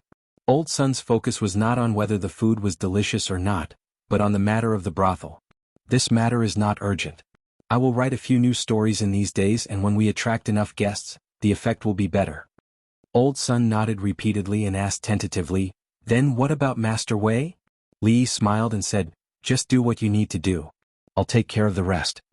With Li Yi's words, Old Man Sun was finally reassured. This meant that an Anxi County magistrate wasn't worthy of the Lord's attention. With such a background, the development of the brothel would definitely be much smoother. After sending them off, Li Yi lay on the rocking chair in the courtyard alone. While closing his eyes to rest, he was also thinking about something. The brothels in Qing and Fu were actually just an unintentional decision he had made a few months ago. At the time, he did have the idea of creating something like the entertainment industry in ancient times, but it was only to satisfy some of his interests. However, he gradually realized that the purpose of the brothel seemed to be more than just entertainment. It could also be used for many other things. It was like an invisible blunt knife. It looked rusty but hid a dazzling sharpness. The trip to the capital made him more aware that he needed to do something or prepare something. Although the token in his arms was useful, it was not his. Others could take it back with a word or a thought. How could he have peace of mind when he had something that truly belonged to him? Wulin Hero Ranking Wulin Jianghu. Li Yi's index finger lightly tapped on the armrest of the rocking chair. At this moment, no one, including himself, knew that the words he was muttering in the courtyard would stir up the entire Jianghu of the Jing kingdom in the near future, to the extent that the world would be turned upside down. At this moment, Xiao Huan was helping Rui clean up the dishes in the kitchen. From time to time she would poke her head out to take a look. Only when she saw the son-in-law alone in the courtyard did she feel relieved. Slightly further away from Li Yi, the sword in Yang Liuking's hand danced. Mississippi Lu stood to the side and watched. Occasionally she would open her mouth to give him a few pointers. Every time this happened, a look of joy would appear on Yang Liuking's face. In just a moment the sword's light would become even sharper. 2 branches of red apricot peeked over the wall and into the courtyard. The leaves rustled in the breeze. The warm breeze was pleasant and refreshing. Li Yi turned over and immediately felt much more comfortable. He then remembered that it had been a long time since he had felt so comfortable. Not long after he closed his eyes, the familiar drowsiness of noon hit him. His perception of his surroundings gradually disappeared. At this time, it was the 2nd year of Jinghe, 10th of April, spring. In Qing and Prefecture, for most people they might not know who the magistrate was, or who the prefectural magistrate was. They might not even know who the emperor was. This was because it was too distant for them. However, it was impossible for them not to know who the Luo Shui goddess was. Those poems were really too famous. Especially when the Luo Shenfu was released, it caused countless people to fight to copy it. This indirectly caused the price of paper in Qing and Prefecture to increase by more than 20%. Many paper shops and printing shops became rich because of this. Naturally, they were grateful to the goddess of Luo Shui and the #1 scholar of Qing and Prefecture, who was famous but never seen. The gifted scholars marveled at the attainments of the poems themselves, and regarded the chance encounter with the beauties described in the poems as a matter of elegance. After this incident, the reputation of the Jade Courtyard's leading courtesan became even greater. Even those who had not been educated wanted to see what the woman, who was rumored to be like a fairy from heaven, looked like. They could not see the fairies in heaven, but could they not see the Luo Shui goddess who had come down to earth? The fame of the Luo Shui goddess was not only limited to men. In Qing and Prefecture, whether it was a young lady from a noble family or a village woman, who did not want to see her, they were all women. Those who had the slightest bit of confidence in their looks all wanted to compare with the Luo Shui goddess. Where were they lacking? Of course, there were also smart people like the 10 top courtesans who understood that they were lacking compared to Zheng Zumo. One was the #1 scholar in Qing and Prefecture, and the other was the #1 scholar in the Jing kingdom. In short, the former top courtesan of the Jadeite courtyard, the Luo Shui goddess Zheng Zumo, had been the topic of conversation in Qing and Prefecture and the focus of everyone's attention. 2 months ago, everyone thought that she had an extremely ambiguous relationship with the #1 scholar in Qing and Prefecture. Otherwise, why would he write such a poem for her? However, after 2 months of observation, everyone was surprised to find that no one of the opposite sex had ever appeared by Zheng Zumo's side. For most people this was, without a doubt, great news. In particular, those self-proclaimed romantic geniuses or noble young masters who had a bit of confidence in their looks suddenly became the lascivious bees and butterflies around the Luo Shui goddess. They tried to win over the Luo Shui goddess who had fallen to earth. Even the son of the county magistrate was no exception. However, after so many days had passed, it seemed that no one had won the Luo Shui goddess's heart. The Luo Shui goddess hadn't even attended a single banquet. This news was neither good nor bad. They didn't get to pick the peach, at least others didn't get to taste it either. Everyone's hearts were balanced. However, at this time, an unknown fellow who blocked their way out of nowhere had snatched away the peach that they had been yearning for. How could they not be angry? For a moment, the guy whose name was unknown immediately became the public enemy of all men in Qing and Prefecture after the news spread.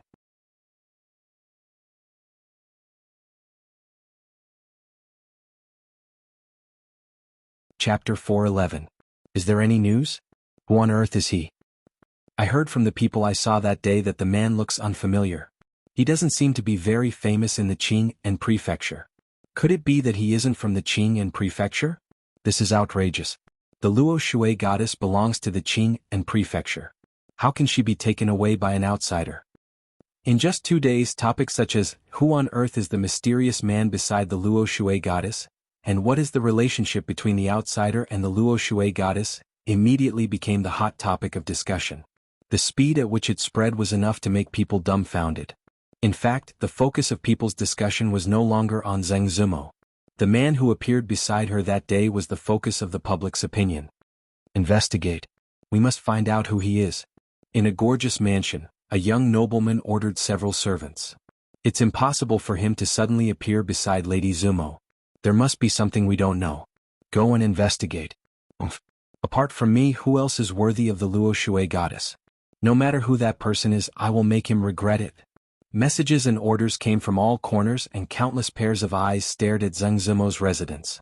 However, other than occasionally seeing her go out to the theater or go to another woman's residence, they didn't find anything suspicious. The man seemed to appear out of thin air and then disappeared into thin air, completely disappearing from everyone's sight. Li didn't disappear. In order to write the Jing Kingdom's version of Journey to the West and the Legend of the Condor Heroes as soon as possible, he almost didn't go out for the past few days. He edited, combined with the real history of this world, and removed the parts that were easy to be harmonized. There was a lot of work to be done. Even his daily sunbathing time was compressed to half an hour. Maybe it was because he hadn't tried to work so hard for a long time. After a few days he felt that his body couldn't bear it. Thinking that Wan Ruoqing had persisted for more than 2 months in a more difficult and tiring situation than him, a man who could be regarded as a low-level martial artist in the martial arts world couldn't compare with a weak woman, he couldn't help but feel ashamed. At this moment he planned to go to Huichun Hall to buy some ingredients for making medicinal cuisine. The recipe for the medicinal cuisine was found by him after looking through many books. He would give it to Xiaozhu later and ask her to nourish Wan Ruoqing's body during this period. After all, the future development of the theater couldn't do without her. The reason why he chose to go to Huichun Hall was because it was the nearest medicine shop. Secondly, he didn't have to pay there. When he taught the suturing technique to Dr. Chen from Huichun Hall, Dr. Chen said that in order to thank him for his selfless contribution, the medicine hall would not charge him a single cent as long as he came to visit them in the future. Only by being careful could he live a long life. Although he didn't have much money, as a man who knew how to live, he should save where he could, right? The door of the medicine shop was open. Li took out the recipe for the medicinal cuisine from his arms and walked in. Doctor, how is my eldest brother's injury? In Huichun Hall, a strong man grabbed Dr. Chen's arm and said, Don't worry. Let me go first. Dr. Chen struggled to get rid of the man's hand. He stood up and said, His external injuries are not serious. He will recover after a few days of rest. But the internal injury he suffered is quite serious. I'm afraid it will take him a long time to recuperate. A long time to recuperate? That is to say, my eldest brother won't die? The strong man pondered over Dr. Chen's words. After a moment, his face lit up and he grabbed Dr. Chen's hand again and asked. Dr. Chen shook off his hand again. With one hand behind his back, he raised his head and looked like a lonely master. He said, Who am I? It's just a small injury. Of course it won't be fatal. That's great. The strong man cried out in surprise. Then he thought of something and said angrily, Those quacks said that even immortals couldn't save my eldest brother. They're all useless. Dr. Chen's medical skills are better. As a doctor, Dr. Chen was very happy to be praised by a patient. A smile also appeared on his old face. Glancing at the middle-aged man who was lying on the bed, his complexion much better than before, he secretly felt that it was not time for him to die. If he had come a few months earlier, he was afraid that he would have ended up the same as the quack that the man had mentioned. He could only come to the conclusion that even a deity would not be able to save him. What kind of divine person could come up with a method to stitch up people's wounds like a bag? It seemed incredible, but it could save people in times of crisis. He went to the capital once and personally handed this method to the imperial physician.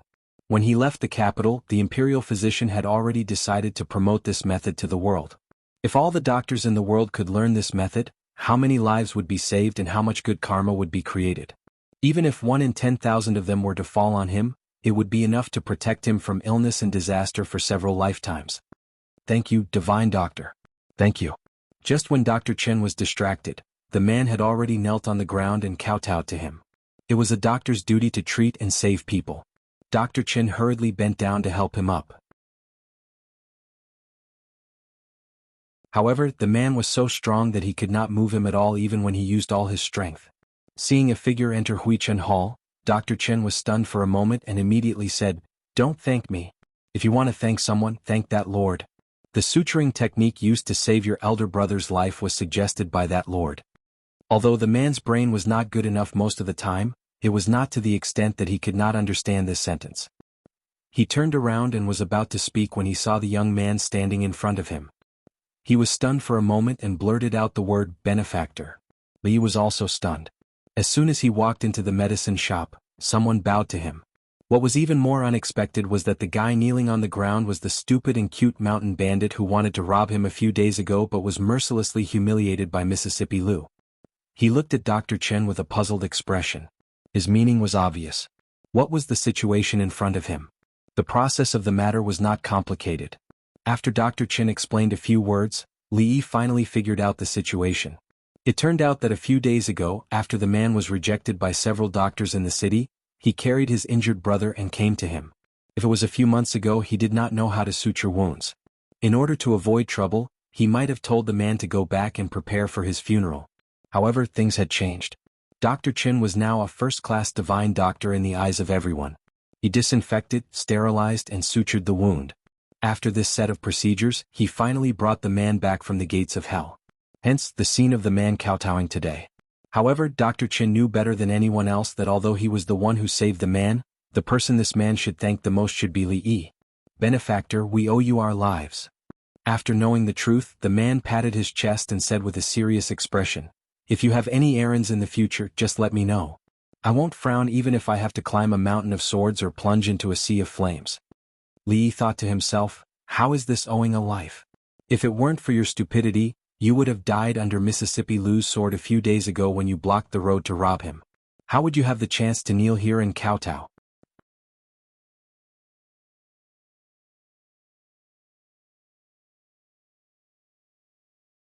Chapter 412. You don't have to, Li Yi waved his hand. Why would he need someone to climb a mountain of swords and plunge into a sea of flames for him? Even if he did, he wouldn't dare to ask this silly, cute man to do it. His ability to do bad things was definitely much stronger than his ability to do good things. The person lying on the bed was a rather thin middle-aged man. His face was thin and he looked somewhat similar to the burly man. Perhaps it was because he was injured, but his face was slightly pale. After the burly man spoke, he also spoke, "My younger brother is slow-witted. If he has offended you in any way, I apologize on his behalf." The middle-aged man spoke politely and properly. He didn't seem to have the same parents as the stupid man at all. Li shook his head and said, "It's not that I've offended you. It's just that I need to be more familiar with the official language in the future so that I can disguise myself as a bandit. I've already memorized it. If you don't believe me, I'll recite it for you." When the big man heard this, he said with some dissatisfaction, "Listen, benefactor. I planted this mountain and I opened this tree." Li was starting to wonder if the two of them were really twins, but the distribution of the brain during the embryonic stage was not very balanced. This man had obviously only received a small portion of the brain, but his body had been compensated. He was much more muscular than his elder brother. It was a surprise to see the two brothers here. He still had serious things to do. He explained the purpose of his visit to Dr. Chen. Dr. Chen immediately ran to the counter to get the medicine and asked if he could keep a copy of the prescription for the medicinal diet for later study. It was just an ordinary medicinal diet prescription. In the future, there were all kinds of dietary supplements that could be found everywhere. Li had just picked one out of them. Perhaps any old Chinese medicine doctor's prescription was not worse than this one. If he wanted to study it, let him be. Watching Li Yi take the medicine and leave Huichen Hall, the big man's expression was a little regretful. He was not a person who didn't know how to repay kindness. On the contrary, if he received kindness from others for no reason, he would always feel depressed if he didn't return it quickly. However, they didn't need him at all, which made him very depressed. After a while, the big man seemed to think of something.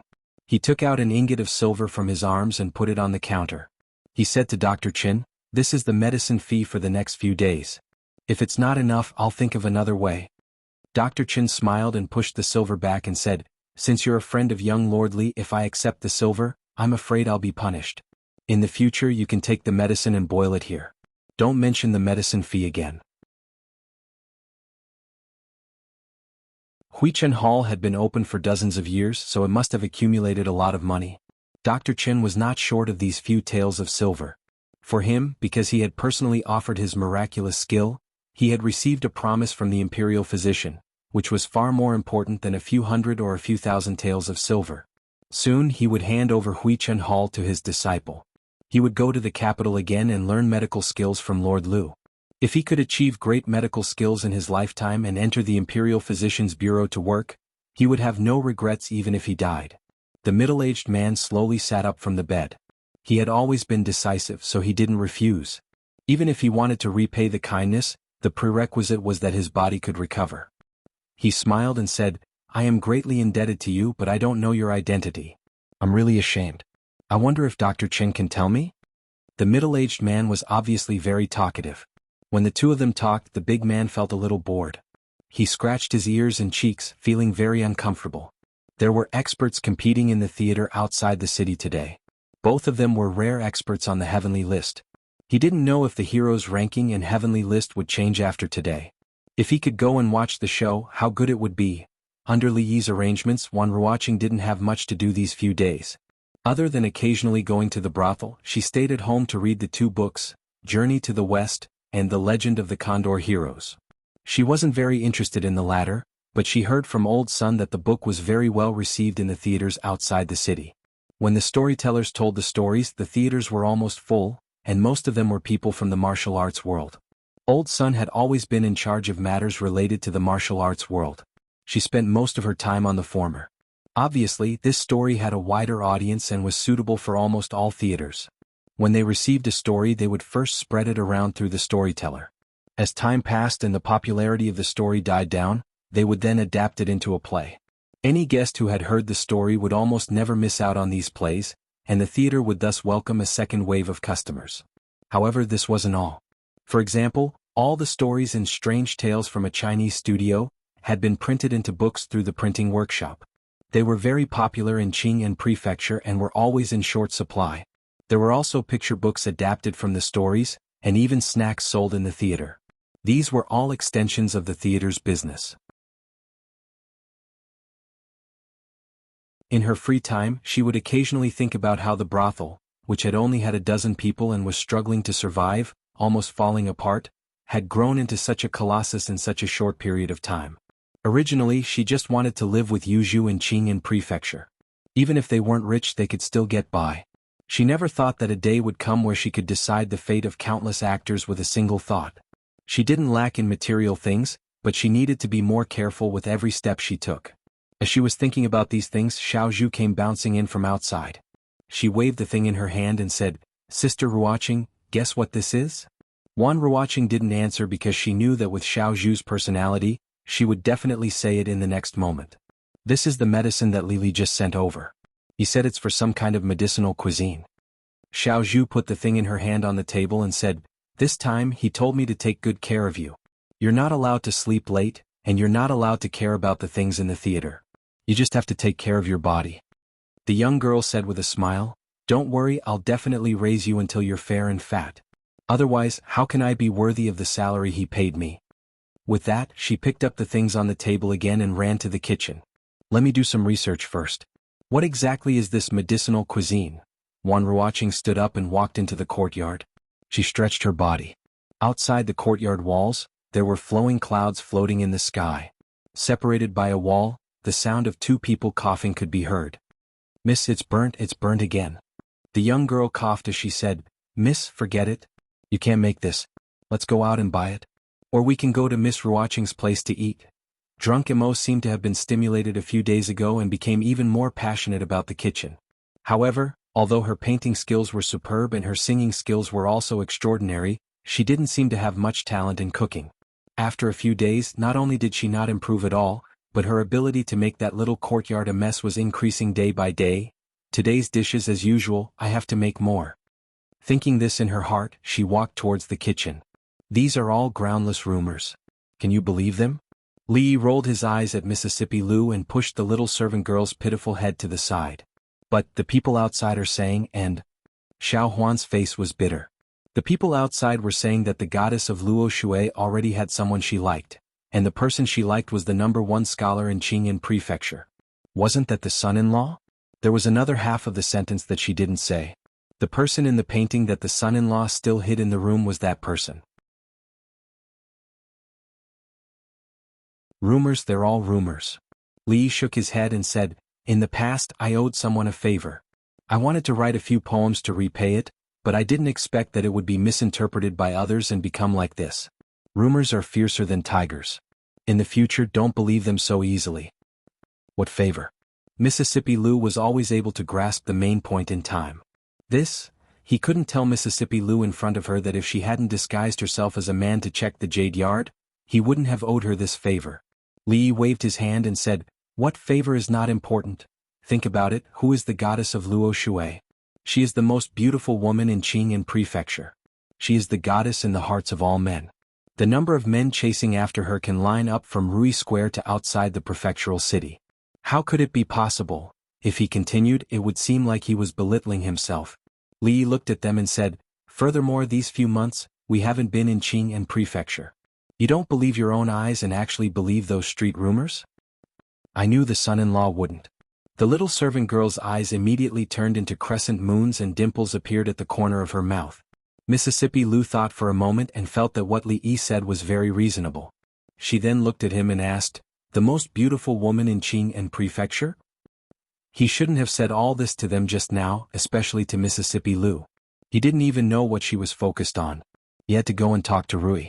It was time to discipline this sister of hers. Rui's skills?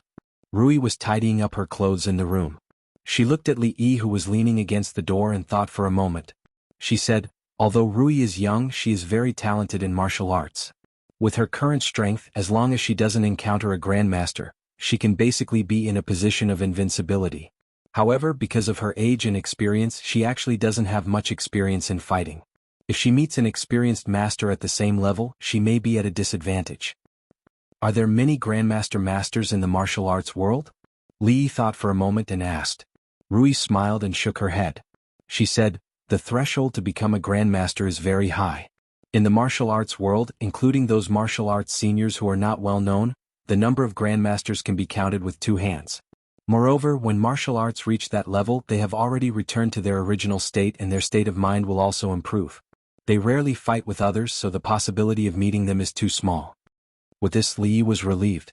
In other words, below the grandmaster level, with Mississippi Lou's strength, she could be proud in the martial arts world. And those who could beat her were definitely rare in this world. The probability of meeting them was not much higher than winning the lottery. Then let her be. Mississippi Lou always had excess energy. It was better to find a place for her to vent than to let her find trouble with him. The Wulin Hero list, produced by the theater, now had a lot of credibility and authority in the martial arts world and was recognized by many people in the martial arts world. Of course, after a few months, the current rankings had already undergone earth-shattering changes. Naturally, there was no change in the Grandmaster list.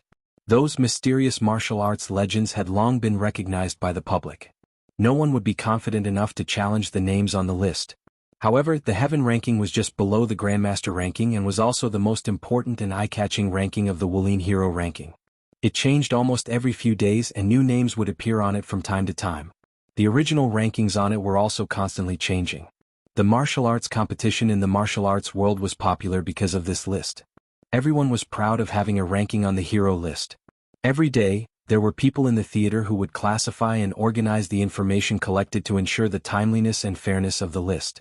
There were even storytellers who turned the ranking battles into wonderful stories. Those in the martial arts world who did not have the chance to see the battle with their own eyes were also satisfied. It also made Oldman's son and the others count money until their hands were cramping. However, no matter how the ranking on the list changed, the first place of the Heaven list still belonged to a woman. Although that position originally represented strength and status, when other people increased their ranking through battle after battle, they never saw the first place of the Heaven list. Even when someone announced that they wanted to challenge the first place never responded. As time went on, naturally there would be many discordant voices. Especially those who were ranked at the top, they probably had some complaints. Some people even secretly talked about the shady business of the list, saying that the first place of the Heaven list did not live up to its name and should be replaced as soon as possible. Otherwise, it would be unfair. Mississippi Lou heard 2 people in the martial arts world talking about this when she was shopping one day. At the same time, It was also the first time she heard that the theater outside the city actually provided a place for martial arts people to compete and learn from each other. The ranking was determined by victory and defeat. She had long been dissatisfied with the fact that her name was not on the list. The next day she single-handedly defeated the 9th place of the heaven list, a master who happened to be in Jianghu Prefecture. She entered the top 10 of the heaven list in her first battle. Ever since the World of Martial Arts Hero Ranking Board was released, there would be an unknown dark horse who would appear once every few days. They would defeat powerful players who had been famous for a long time and charge into everyone's sights, but this was the first time someone had defeated someone in the top 10 of the Heaven Ranking Board. Considering that the 9th place did not even last for the time it took for a stick of incense to burn before he surrendered, the person in charge of adjusting the ranking temporarily put her in the 5th place. It was also at this time that the people knew her name. Lu Rui. They were both extremely skilled in martial arts, had a similar name, and were both in Jianghu Prefecture. They would not believe that she did not have a relationship with the first place of the heaven list, Lu Rui. This news was quickly verified. This time, no one said that the first place of the heaven list was undeserved. The younger sister was so powerful, how bad could the older sister be? If anyone still had doubts, they would first defeat the 5th place of the heaven list. The reason why she was ranked 5th was because the 3 people in front of her were not in Jianghu Prefecture. Perhaps even those 3 did not have absolute confidence in defeating her. There was no need for the theater to deliberately promote her. This heroine Lu, who came out of nowhere and had both beauty and strength, became the hot topic of discussion in Jianghu in a few short days.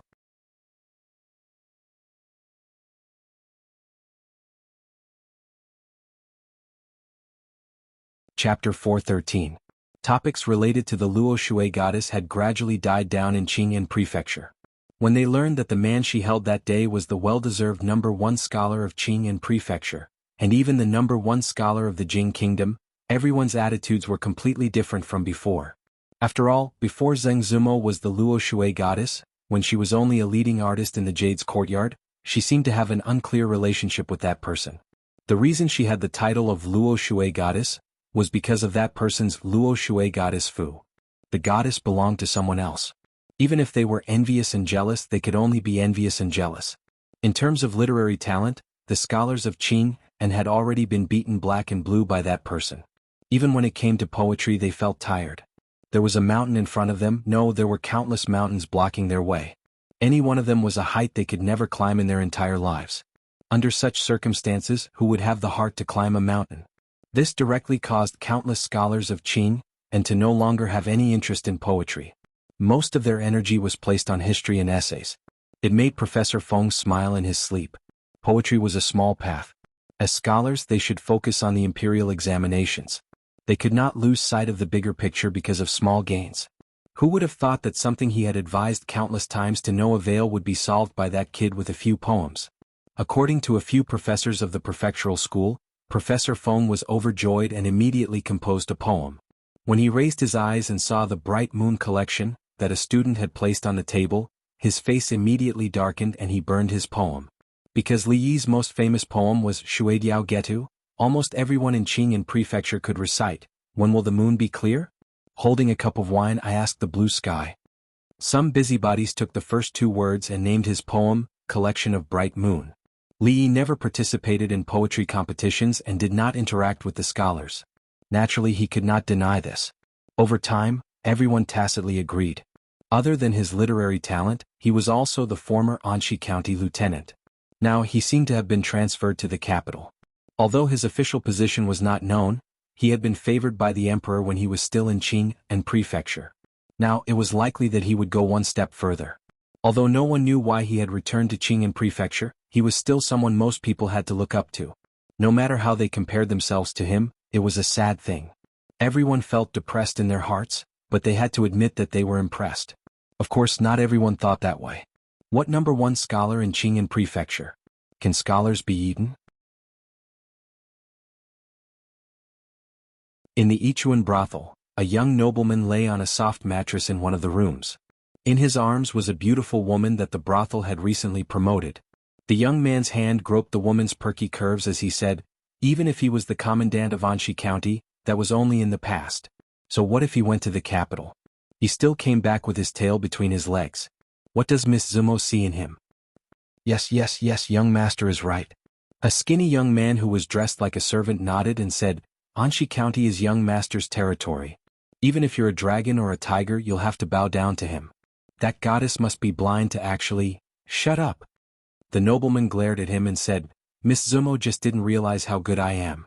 I don't blame her, but I'd like to see just what kind of person that Li Yi is to be able to make Miss Zumo see him in a different light. Tonight at the Drunken Fragrance brothel, invite that Li guy over. Yes, young master, I'll arrange it right away. The young man responded and glanced greedily at the woman in the nobleman's arms before quickly retreating. A moment later, alluring panting could be heard from the room. Just as the young man jogged out of the Ichuan brothel, the nobleman also walked out of the room with a satisfied expression. Let's go back to the yamen. The nobleman waved his hand and walked out of the brothel, escorted by several figures. Advisor Qin, please forgive me for not being able to agree to your request, Old Man Sun said to a man with a small mustache in the Chongping Street Theater. This man was the advisor and #1 lackey of the current Anshi County magistrate, Wei Dapeng. Under the magistrate's orders, he had been causing trouble for the theater these days. Advisor Qin squinted at him and said, I say, Old Man Sun, you better think this through. You've colluded with martial arts bandits and greatly disrupted the peace and order of this county. If it weren't for my lord's benevolence, do you think your theater would still be able to operate? Advisor Chen's words are a little unreasonable. Everyone knows that Anshi County is full of chivalrous people who specialize in pacifying injustice and assisting the county magistrate's constables in solving cases. This has made Anshi County the most stable among all the counties in Qing'an. How can there be bandits here? Old Man Sun said calmly, neither servile nor overbearing. If it had been a few days ago, he naturally wouldn't have dared to speak to Advisor Chen like this because Advisor Chen was, after all, County Magistrate Wei's advisor. However, things were different now. Their backer had returned, so he naturally spoke with more confidence. Moreover, what he said was the truth. Ever since the release of the Wulin Hero ranking, the atmosphere in the martial arts world near Qing and Prefecture had changed greatly, not to mention the entire Jianghu. Didn't people live for fame and fortune? Most of the people in the martial arts world acted freely. They didn't care much about money, but they cared a lot about fame. Who didn't want their stories of chivalry to be made into stories by storytellers and spread throughout Qing and Prefecture, so that the name of chivalry would spread throughout the Jianghu? As a result, the number of chivalrous people near Qing and Prefecture had suddenly increased recently. Some ruffian who teased innocent women on the streets might be beaten up so badly that even his mother wouldn't be able to recognize him if he said one more dirty word. Not long after, the story of Master Wang standing up for innocent women and beating up ruffians would appear on the bulletin board of a certain theater. There were many chivalrous people who had nothing better to do. In comparison, the ruffians in the county who bullied the market were not enough. It was not uncommon for them to be tied up like rice dumplings and hung on the wall, loudly repentant. For a time, all the villains in Anshi County felt insecure, while the commoners were the exact opposite. Their sense of happiness and security was increasing. The Wulin Hero ranking did not only rank martial arts. There was also a corresponding chivalrous ranking, which ranked people based on their moral character, reputation, and the number of chivalrous deeds they had done. If a chivalrous person received a banner of gratitude from others, or if someone found a diary that recorded their chivalrous deeds, they would gain points. This directly made Anshi County the most civilized county of the year in Qing and Prefecture. Old Man Sun did not understand. In the end, the honor would still fall on County Magistrate Wei's head. Why did he still make things so difficult for them? Chivalrous people? Chivalrous people? Advisor Qin pursed his lips and said, they're just a motley crew. The security of Anshi County is, of course, due to my lord's efforts. What does it have to do with those bandits? Hearing Advisor Chen's words, even the two bailiffs behind him couldn't help but twitch the corners of their mouths. The security of Anshi County was, of course, due to the former county lieutenant. After the county lieutenant left, it was the theater that drove those chivalrous people from the martial arts world that contributed the most. It had nothing to do with County Magistrate Wei. He was just lucky to have taken over Anshi County at this time. If he was really as brilliant as Advisor Qin said, why would he have been transferred from the capital to Qing and Prefecture?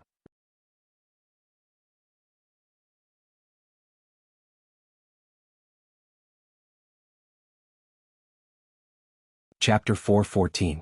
Old Sun looked at Advisor Chen and said faintly, I'm sorry, Advisor Chen. If you have anything to say, you should speak to our boss. The theater still had a long way to go. He would never let his blood, sweat, and tears be destroyed in the hands of others. Of course, not only would he not agree, but young Sir Li would not agree either. Who is your boss? Advisor Chen asked with a frown. Old Sun pointed in the direction of the door. That's him. Advisor Chen turned his head and looked at the young man walking in. He was slightly startled. He didn't think that the boss of the theater, which was almost everywhere in Qing'an Prefecture, would be so young. In his shock, he didn't notice that the two bailiffs standing beside him became excited when they saw the young man. I don't care who is in charge here. My boss has condescended to host a banquet at Drunken Fragrance Tower tonight. He has invited some merchants like you. Remember, this is your last chance. Advisor Chen said coldly. He then turned to the two bailiffs and said, let's go. It wasn't until a long time after he left the theater that he felt something was missing. He looked around and found that the two bailiffs who were supposed to be following him were gone. Sir, you're back. The two bailiffs immediately walked to Li Yi's side and said excitedly the moment Advisor Chen walked out of the door. Li Yi looked at the two and smiled. Daniel Wei Chang, I haven't seen you in a few months. You two seem to have regressed. Daniel laughed awkwardly. Ever since Sir Lu left, County Magistrate Wei only used his own confidants in the county government. The days of old bailiffs like them were not good. During this time, bailiffs Daniel and the others have helped us a lot. Otherwise, our days would have been even more difficult before Sir returned, Old Sun said with a smile. It's only right, it's only right. Daniel rubbed his head and smiled. I was thinking of quitting this lousy bailiff position and finding a job here. It's better than being bullied in the county government. All right. If you don't want to be a constable, do you think your wife will forgive you? Li Yi waved his hand, sat down on the chair next to him and said, just in time. Tell me what's going on with that Lord Wei. What's the situation in the county government now? No one knew these things better than Daniel and the others. Daniel stepped forward and immediately said, this is Sir Wei. He came here after Sir Lu was transferred to the capital to be a high-ranking official. I heard that he used to be an official in the capital, but I don't know what kind of official he was. Usually his eyes are on his head. Even Magistrate Wang and Secretary Zheng didn't look him in the eye. Magistrate Wang was very sad. He was so sad that he couldn't even taste his favorite tea. He was healthy, his children were filial, and his married life was harmonious. The only thing that could trouble him was his career. 2 months ago, on a sunny day like today, he and Magistrate Lu had rare leisure time. They drank tea and chatted in a secluded place in the back of the government office. Anxi County had become a model for all the counties in Qing'an Prefecture and even the whole country. Even the imperial court had praised it. As parents and magistrates, they naturally gained a lot of credit.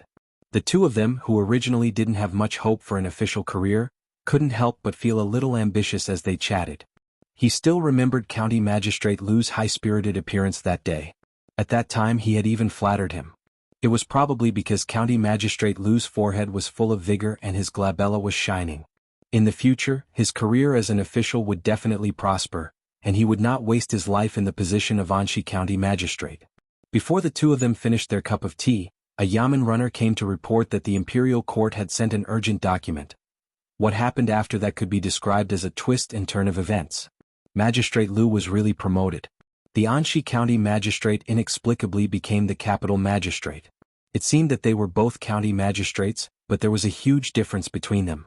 Although Anxi County was also a superior county, the Anxi County Magistrate couldn't be compared with the capital magistrate in terms of rank, status, and future. One could only drink tea and chat in a place 800 miles away from the capital, while the other entered the real center of power in this country. Many people said that one couldn't be a capital magistrate for 3 lifetimes, which meant that one could only be a capital magistrate if he didn't practice morality for 3 lifetimes in a row. It was like saying that the grapes were sour. Whoever believed it would be an asshole. Although County Magistrate Wang was envious of County Magistrate Lu, he was still a little happy in his heart. After all, in Anxi County, as the second in command, he was only half a rank lower than Magistrate Lu. Of course, those big shots in the magistrate's office were not included.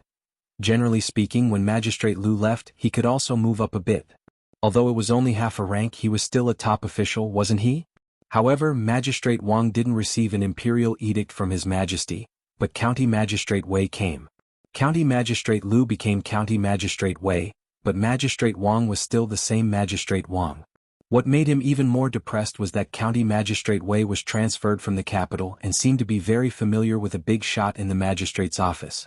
He had only been here for 2 months, but he already had the absolute initiative in the county government.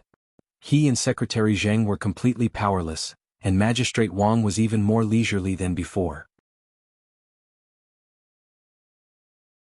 Dog official. Magistrate Wang spat. After taking a sip of tea, he heard a voice coming from behind. "Sir, the tea is cold. Do you need another cup?" "Oh."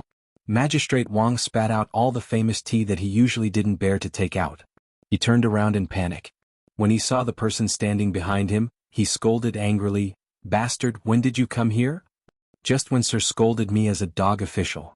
Daniel scratched his head and said with grievance. Then he showed an interested expression and said, "Sir, who were you scolding just now?" "I was scolding myself." Magistrate Wang's little heart was still pounding. He kicked Daniel's butt hard and said, get out, get as far away from me as possible. Don't let me see you again." "Just scold County Magistrate Wei. Everyone in the county government knows that you always scold County Magistrate Wei behind his back," Daniel muttered and said as he walked back. "I came to tell Sir that Sir Li is back. He also asked about the county government today. I said that Sir and Secretary Zheng's situation is not very good. Sir Li said that since we are colleagues, he should help them if they have any difficulties while he is still in Qin and Prefecture. Since he didn't, I'll go and tell Sir Li now." "Get out if you don't get out." Seeing Daniel muttering, Magistrate Wang just scolded him. Suddenly he seemed to think of something and asked, "What did you say? Sir Li is back? Which Sir Li?" "But Sir is no longer a county lieutenant now. Even if the two of us joined hands, we can't defeat County Magistrate Wei." "Forget it."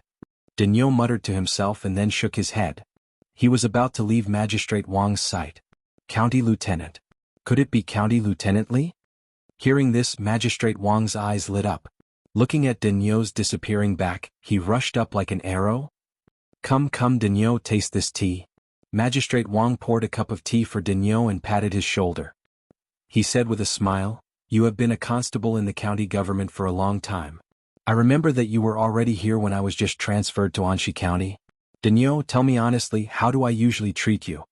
Seeing Magistrate Wang uncharacteristically stroking his shoulder with one hand, Daniel took a few steps back and suddenly thought of a rumor that all the runners in the county government knew. It was said that Magistrate Wang and County Magistrate Lu often did some shameful things in a room in the back office. It was not a big news that Magistrate Wang had a fetish for men. Thinking of this, he immediately covered his chest with his hands and said in horror, Sir, don't do this. I won't obey you even if I die."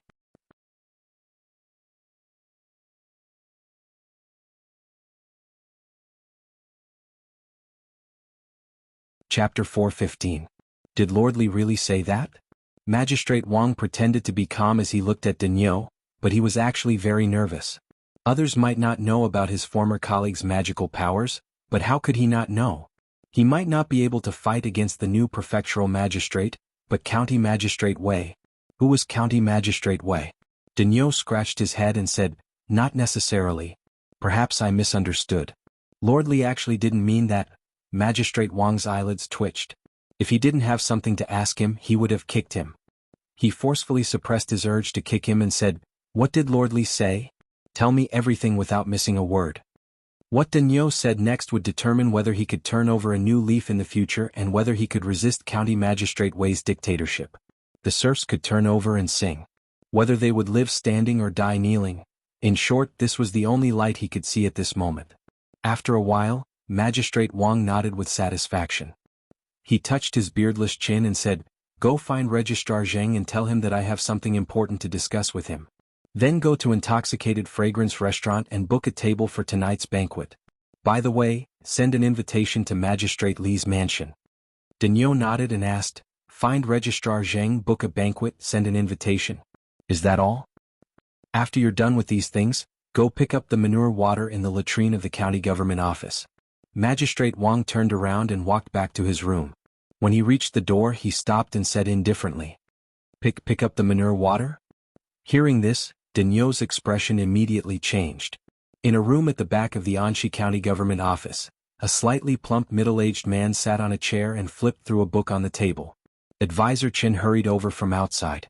After knocking on the door, he entered the room and said respectfully, "Lord, I've informed all those people." "All of them?" County Magistrate Wei Dapeng raised his eyelids and asked, "What did they say?" Advisor Chen smiled and said, "Don't worry, Lord. If they're smart, they'll know what to do." County Magistrate Wei looked out of the window and said indifferently, "I'm just afraid that they're not smart." Advisor Chen laughed sinisterly. "If they're not smart, we'll make them smart." As if remembering something, County Magistrate Wei asked again, "Have you been to that theater?" "My lord, I've already informed them," Advisor Chen immediately replied. He raised his head to look at the county magistrate with a puzzled expression. He didn't understand why the county magistrate was so concerned about the affairs of those lowly actors.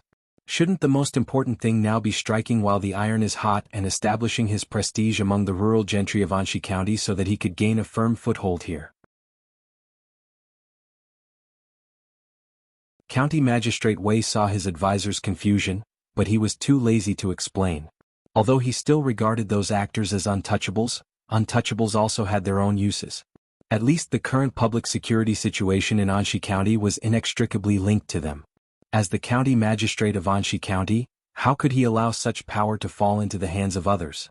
Nowadays, Anshi County was a paradise for most of the officials. Every year, the imperial court would inspect the county and place it at the top of the list. This was a great thing for the officials in the county. If they stayed here for a few years, they would be able to advance further and officially step into the center of power in this world. For example, he had coveted the position of his predecessor, the capital magistrate, for a long time. "Has that kid been well behaved recently?" County Magistrate Wei asked again. Although he usually didn't discipline his son much, he had just arrived at Jianghu Prefecture. In the prefectural city, there were countless people that even he couldn't afford to offend. That kid thought that he could do whatever he wanted after coming to Jianghu Prefecture from the capital. He had caused a few troubles for him previously, and now that he had yet to gain a firm foothold here, he had to be kept in check.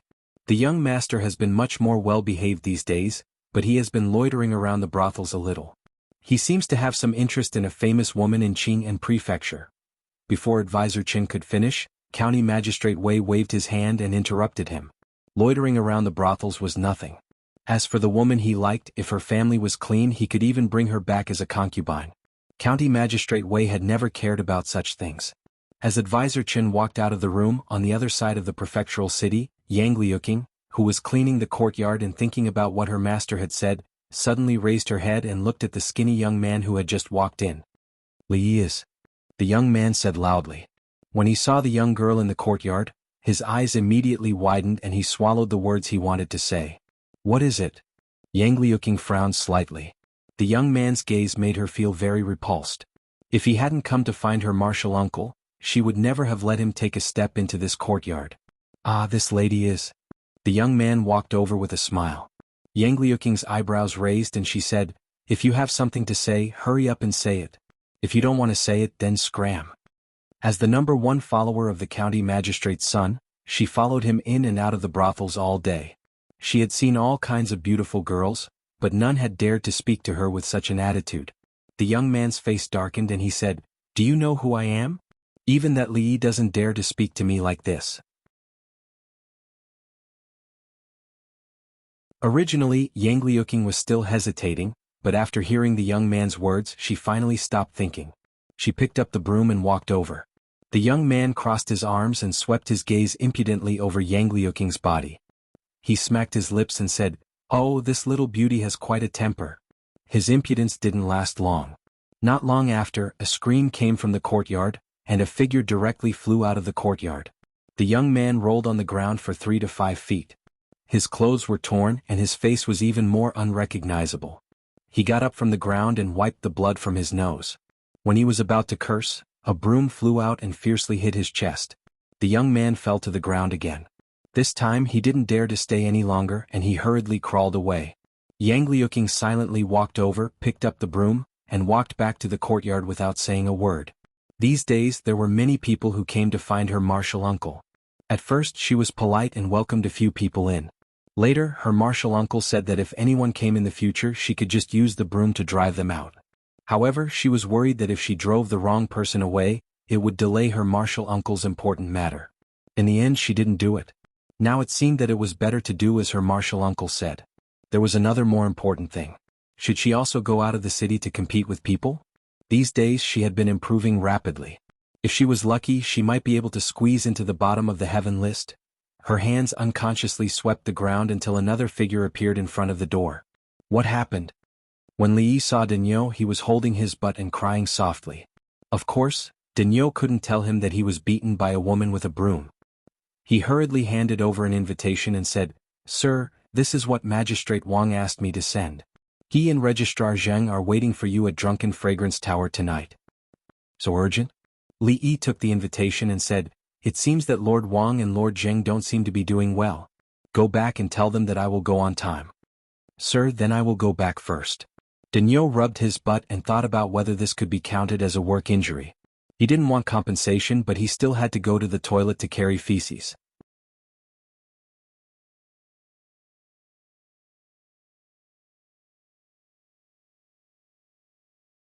Chapter 416. Uncle, Master asked me to tell you that you don't have to wait for her for dinner. Just leave some food for her. When Li Yi was copying Journey to the West and the Legend of the Condor Heroes in his room, Yang Liuqing walked in and said, "Mississippi Lu finally found a new toy not long ago." The Wulin hero list was stirred up by her. It was said that the master who ranked 6th on the heaven list came all the way from Qingzhou to Qingan Prefecture to challenge her. He seemed to think that women were easier to bully.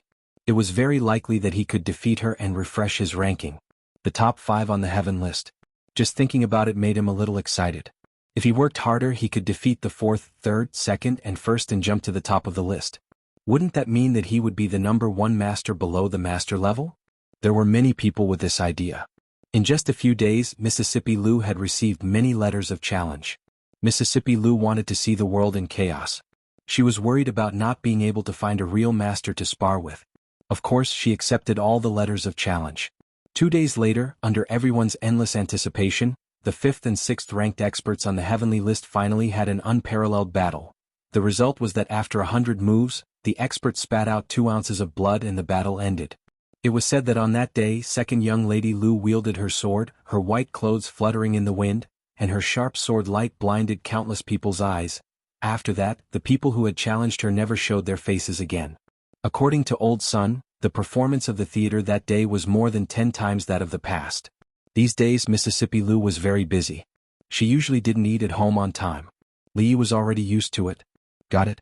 What else did she say? Li continued to work and asked without raising his head. Master also said that she wanted to eat braised prawns and braised purple melon for dinner. Not too sour, sweet and sour fish. Steamed rice should be neither too soft nor too hard. Anything else? Li raised his head and squeezed out a few words through gritted teeth. Nothing else. Yang Liuqing hurriedly ran out. His voice came from outside the door. "I'm going out of the city to look for Master. I can't help Marshal Uncle during dinner." Watching Yang Liuqing quickly disappear from his sight, Li sighed. She used to be such a hard-working little girl. Look at how she has been taught by Mississippi Lu. As for Mississippi Lu herself, she didn't stay at home all day. She still wanted to eat braised prawns, braised eggplant and sweet and sour fish. If she came home late, she would eat leftovers. The Drunken Fragrance Tower was the most famous restaurant in Qingan Prefecture. It was a high-class restaurant with exquisite dishes and attentive service. It was the first choice for high officials and nobles to treat their guests. "Lord Li, it's been a long time. I've missed you." In a heaven-class room somewhere, Magistrate Wang looked enthusiastic. His attitude was even more enthusiastic than when Li Yi was the county lieutenant. "Lord Li, please take a seat." Registrar Zheng was even more enthusiastic. He personally walked over and pulled out a chair for Li Yi. "We are colleagues. You don't have to be so polite," Li Yi said with a smile. When he was the county lieutenant, he basically fished for 1 day and dried for 10 days. He didn't have much friendship with Magistrate Wang and Registrar Zheng. But after a few months, when he saw them again after the trip to the capital, he felt inexplicably closer. Magistrate Wang cupped his hands and said with a face full of smiles, "First of all, I have to congratulate Lord Li on being conferred a noble title. Since His Majesty ascended the throne, it has been extremely rare to be conferred a noble title. Lord Li's strong royal favor really makes me envious." Registrar Zheng also showed envy on his face. Why did they become officials? It was to bring honor to their ancestors and fight for a good inheritance for their descendants.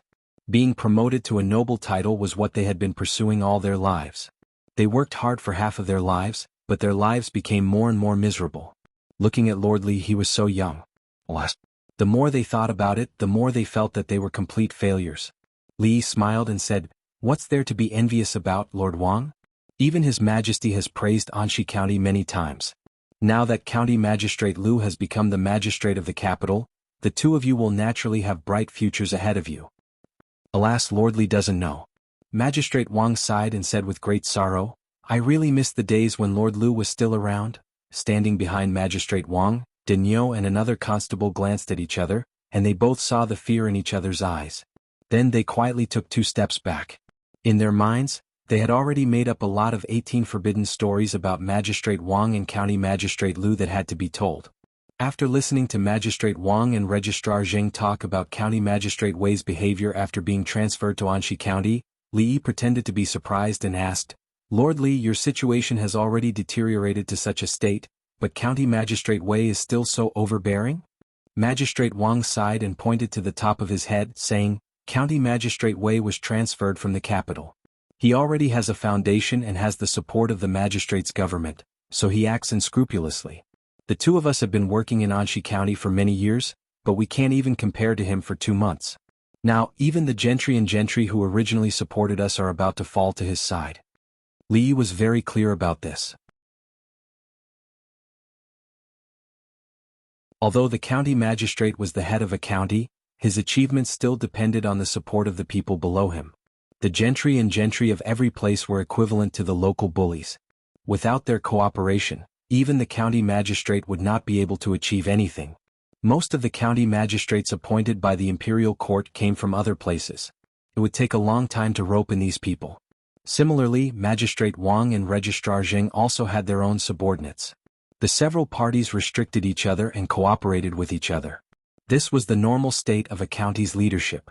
Based on the current situation, the balance in Anxi County was obviously going to be broken by County Magistrate Wei. Once he established his dominance and authority, County Magistrate Wang and Registrar Zheng would become empty shells. In the future, not to mention their future, they would definitely have to retire in advance and live a leisurely life. Magistrate Wang suddenly stood up and bowed to Li Yi respectfully together with Registrar Zheng. He said solemnly, "We know that Lord Li must have a way. As colleagues, please help us, Lord Li." As the second in command and third in command of a county, they usually had to be bowed to by others. However, at this moment they didn't care about it at all. Compared to their official career, these superficial things were not important at all. If Li Yi didn't want to help them, he should be cooking braised prawns for Mississippi Liu in the kitchen at home, instead of talking nonsense with them here. It didn't matter who became the county magistrate of Anxi County, but it was a little too much for County Magistrate Wei to target the theater. If he really interfered with the theater, how could he carry out his work in the future? It would be too inconvenient to guide public opinion and create a rebellion. Regarding this matter, no matter what, he had no reason to sit back and do nothing.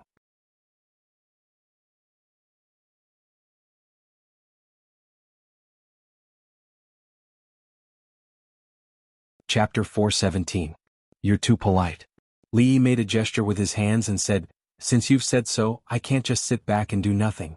But this matter can't be explained clearly in a few words. Let's sit down and talk about it slowly." After getting Li Yi's promise, Magistrate Wang and Registrar Zheng's dejection was swept away, and their faces were full of expectation. Even County Magistrate Liu had to respect County Magistrate Li before. Since he was so confident, the possibility of success should be 80 to 90%. "What's your plan?" Magistrate Wang looked at him and asked. Li Yi didn't answer directly. Instead, he looked at them and asked, "Before that, I want to ask you two first. County Magistrate Wei squeezed you out.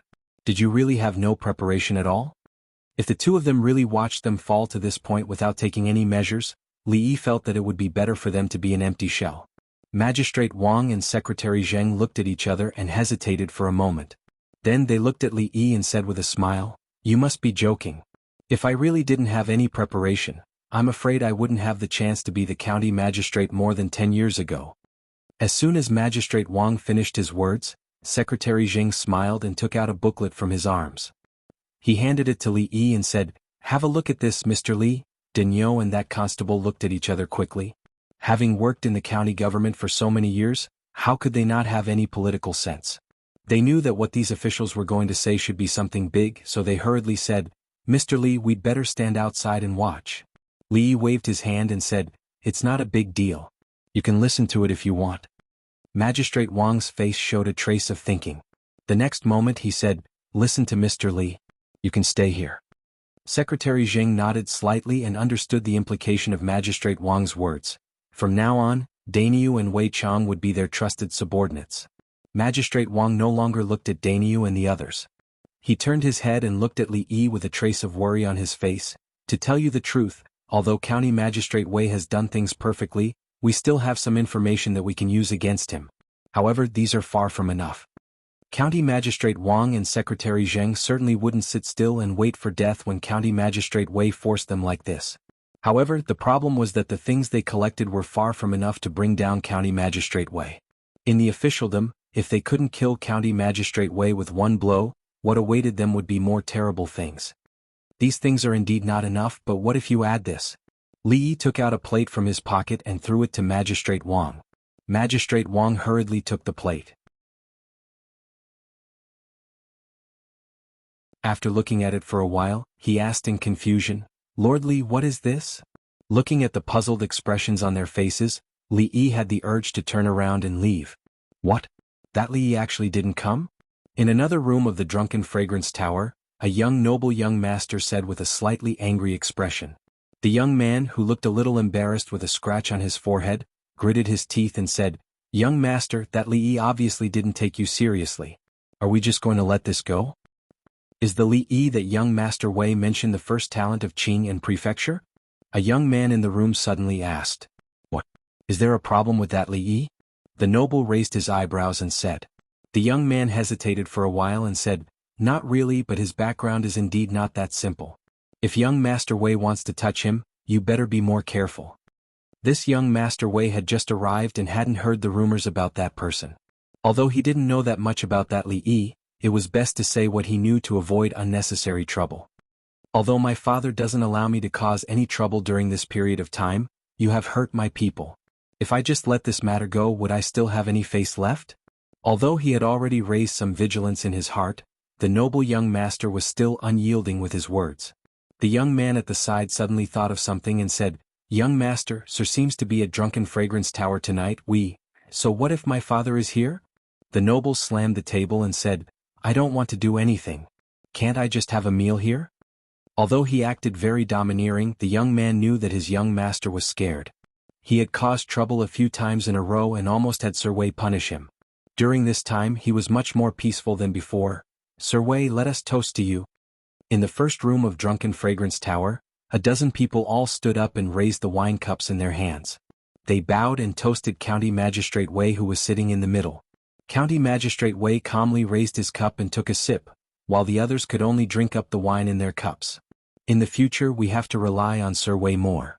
Everyone knew the purpose of tonight's banquet. After talking for a while, they had to express their attitude straightforwardly. Before this, they had done enough research on County Magistrate Wei. They knew that he had an extraordinary background and acted in an overbearing manner. In the county government, County Magistrate Wang and Secretary Zheng were both suppressed by him and could not turn over a new leaf. The balance in the hearts of those who were close to County Magistrate Wei gradually tilted. They chose an official just for the better continuation of their families. Since Magistrate Wang and Secretary Zheng had lost their power, they naturally had to choose a new big tree to rely on. Although County Magistrate Wei didn't show any expression on his face, he was very satisfied in his heart. After glancing around, he suddenly frowned and asked Advisor Qin, "What about the people in the theater?" Advisor Chen's face was also a little bad as he said, "Sir, that old man's son really doesn't know how to appreciate favors." County Magistrate Wei didn't speak anymore, but his eyes narrowed. Since ancient times, officials in the capital were 3 ranks higher than those in the capital. Although his rank didn't change after he was transferred to Qing Prefecture, he didn't think much of places other than the capital, even though this was Qing Prefecture, a place that even the king of Shu valued very much. With the help of his superiors, he had been doing things smoothly these days. When he encountered some small obstacles, he felt that it was a little interesting. County Magistrate Wei showed a trace of a smile on his face, which made the people around him feel cold. At this moment, the door of the room was pushed open. County Magistrate Wei, who was thinking about something, didn't notice it, but the others saw it immediately. When they saw Magistrate Wang and Secretary Zheng, some people looked a little embarrassed because just a few days ago they were on the side of these two people. More people were confused and shocked. They didn't know why these two people who shouldn't be here would appear here. Magistrate Wang glanced at the crowd and said expressionlessly, "You guys go out first." Even if Magistrate Wang was suppressed by County Magistrate Wei, they couldn't disobey him. When immortals fought, it was better for ordinary people like them to stay far away. County Magistrate Wei finally collected his thoughts. Seeing that everyone had left the door, he did not stop them. Instead, he looked up at County Magistrate Wang and Secretary Zheng and said with a smile, "Oh, I wonder what brings you here?" Although Magistrate Wang and Secretary Zheng were half a rank lower than the county magistrate, as the second in command and third in command of a county, County Magistrate Wei's attitude was extremely arrogant. Dainyu and Wei Chang had already closed the door, leaving only County Magistrate Wei and Advisor Chen. Magistrate Wang wasn't angry about County Magistrate Wei's attitude. He threw a booklet in his hand on the table and said lightly, "Sir Wei, you've committed a crime."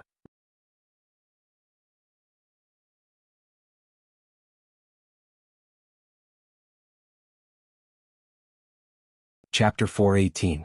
County Magistrate Wei casually picked up the booklet, flipped it a few times and actually nodded in agreement. He looked at the two and said, "It's beyond my expectation that you could do this. I really underestimated you." He never thought that the two men who had been in the position of county magistrate and secretary for so many years were idiots, but he didn't guard against them. Because County Magistrate Wei knew that most of what he did was not for himself. Even if he had some selfish motives, it was harmless. Even if these things were really put on the table, he wouldn't be afraid. However, he was a little curious about what the two men were thinking. Was this what County Magistrate Wang and Secretary Zheng relied on? Did they really want to turn the tables with these things? County Magistrate Wei threw the booklet on the ground and said, "If this is all, I'm afraid I'll let you down." When County Magistrate Wei said these words, his tone was a little cold. County Magistrate Wang and Secretary Zheng chose the most inappropriate time and the most inappropriate place to offend him. Although it made him a little unhappy, he didn't have to worry about what he was going to do next. "We are colleagues. Why do you have to force us?" County Magistrate Wang sighed and bent down to pick up the booklet on the ground. County Magistrate Wei said lightly, "Things in officialdom are always involuntary. You have been an official for so many years. Don't you know this truth?" Plop. A crisp sound suddenly sounded in the room, like the sound of a piece of wood falling to the ground. County Magistrate Wang picked up a small wooden plate that fell out of his arms and said, "As a county magistrate, County Magistrate Wei should set an example. It's wrong to throw things at random. Even if it can't hit people, it's not good to hit flowers and plants. If it's seen by outsiders, it will damage your reputation." County Magistrate Wang didn't put the wooden plate back into his arms again. He deliberately waved it in front of County Magistrate Wei and said, "Is what I said right or not? What do you think?" County Magistrate Wang's words were not timely. If there was no wooden plate, County Magistrate Wei would definitely think that there was something wrong with his brain and that he was talking nonsense. But he saw it after all, and he saw it very clearly. When he saw that extremely ordinary wooden plate, County Magistrate Wei's indifferent face disappeared, and his pupils suddenly shrank. "Sir, the dishes in the kitchen are not for sale. If you want to eat something, just tell us and we will immediately prepare and send it to you." "This won't do." The cook of Fragrant House looked helpless. The young man in front of him was simply the weirdest guest he had ever met. If he wanted to eat something, he could tell the waiter and they would naturally prepare and send it to him as soon as possible. But he didn't order any dishes. Instead, he insisted to buy some fish and prawns and Kunlun purple melons. "Didn't up." The waiter behind the young man winked at the cook and said, "What are you talking about? This guest is a distinguished guest. Isn't it just a few dishes? Hurry up and prepare." If other guests had made such a request, they would have chased them out as troublemakers. However, the guests in the heavenly room were not ordinary. It was not worthwhile to offend them for such a small matter. The fish must be fresh, the prawns must be no less than 1 inch, and the Kunlun purple melons were the first batch of this year. It was not worthwhile to offend them for such a small matter. The fish had to be fresh and the shrimp couldn't be smaller than 1 inch. As for the Kunlun purple melon, that was the first crop of the year. Even the restaurant couldn't meet the demand. This young master really knew how to pick. The The fish must be fresh, the prawns must not be less than 1 inch, and the Kunlun purple melons, that was actually the first batch of this year. The supply could not meet the demand. This young man really knew how to choose. County Magistrate Wei came from the capital, so he shouldn't be as ignorant as those two. The Secret Intelligence Department was actually a sharp blade hanging over the heads of all the officials, from the 7th-rank county magistrate to the 1st-rank officials. No one was not afraid of these people who dissociated from the law and represented the will of the emperor. On the way from the capital to Qing'an Prefecture, he had used this wooden plate several times and made some additional discoveries. Apart from the capital, the power of the Secret Intelligence Division was everywhere. The officials never knew their counselors, housekeepers, or even coachmen at home. Besides being counselors, housekeepers, and coachmen, they didn't know what other identities they had. A wooden plate inadvertently revealed could change the position of the master and servant instantly. The emperor couldn't be a harmless uncle next door. Li Yi even suspected that there was someone who meticulously recorded how many times the officials had sex with their wives at night. Whether there was such a person in the Viscount's mansion, Li Yi didn't know, but it wouldn't affect him much. The maids who could enter the inner courtyard all grew up in the Li mansion. When he was sunbathing in the yard, no one could hear him except the wind. When he was about to go upstairs, a few figures came down from upstairs. The young man in the lead had a young woman in his arms. Surrounded by several people, they took up most of the space on the stairs. When Li Yi walked up sideways, he suddenly saw the woman turn her head and ask in surprise, "Are you Li Yi Li?"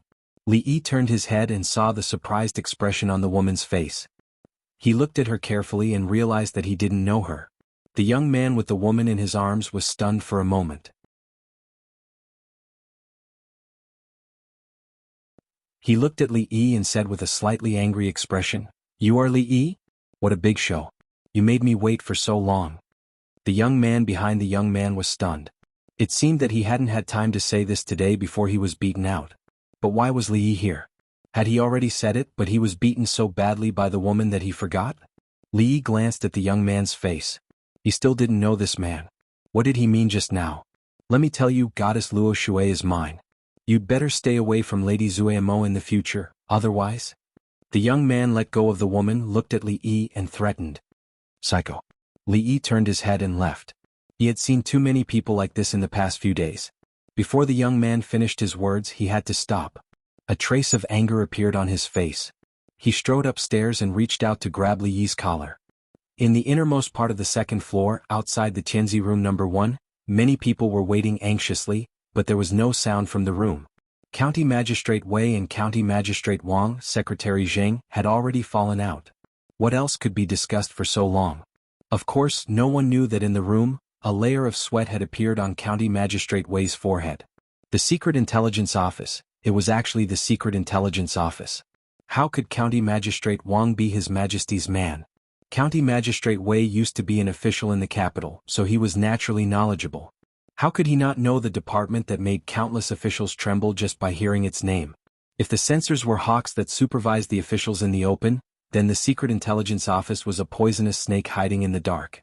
No one knew when they would jump out and bite people. But there was no doubt that the officials who were lucky enough to see the people of the Secret Intelligence Office would never see anything else. The moment he saw the plate, County Magistrate Wei finally realized that he was not dealing with County Magistrate Wang, nor the Secret Intelligence Office, but it was the existence that made him break out in a cold sweat at the thought of it. It was an existence that no matter who was behind him or what background he had, he could not disobey. At this time, it was no longer important whether he had done anything or not. Had those people ever cared about those things? Even if the Anxi County Magistrate hung himself on the beam of his house tomorrow morning, he would not be able to cause much trouble. Yes, Lord Wang is right. County Magistrate Wei forcibly suppressed the fear in his heart, stood up from his seat and bowed, saying, "Lords, please sit down." The people outside the door had been waiting for a long time, and finally heard a sound coming from behind them. The door was opened from the inside, and then everyone saw a scene that made them extremely shocked and confused. "Thank you, Lord Wei." County Magistrate Wang and Registrar Zheng walked out with smiles on their faces. The one who spoke was County Magistrate Wang. "Haha, you're too polite. As the Anxi County Magistrate, this is my duty." County Magistrate Wei walked side by side with them. His face was ruddy and he also had a bright smile on his face. The scene of everyone being good to each other, and the world being peaceful and stable immediately made everyone's eyes pop out. When County Magistrate Wang and Registrar Zheng entered just now, weren't there still sparks flying in all directions? Why were they suddenly beaming with joy and loving? What did the three of them do in such a short period of time? How could there be such a huge change? You're tuning in to the Han Li's Wuxia Adventures YouTube channel. We're so grateful for your support, and don't forget to subscribe to join us on this incredible journey through captivating stories. Your generosity through donations truly makes a world of difference, as it's the primary source of revenue that allows me to expand and enhance this channel for you. Thank you from the bottom of my heart for being a part of this adventure.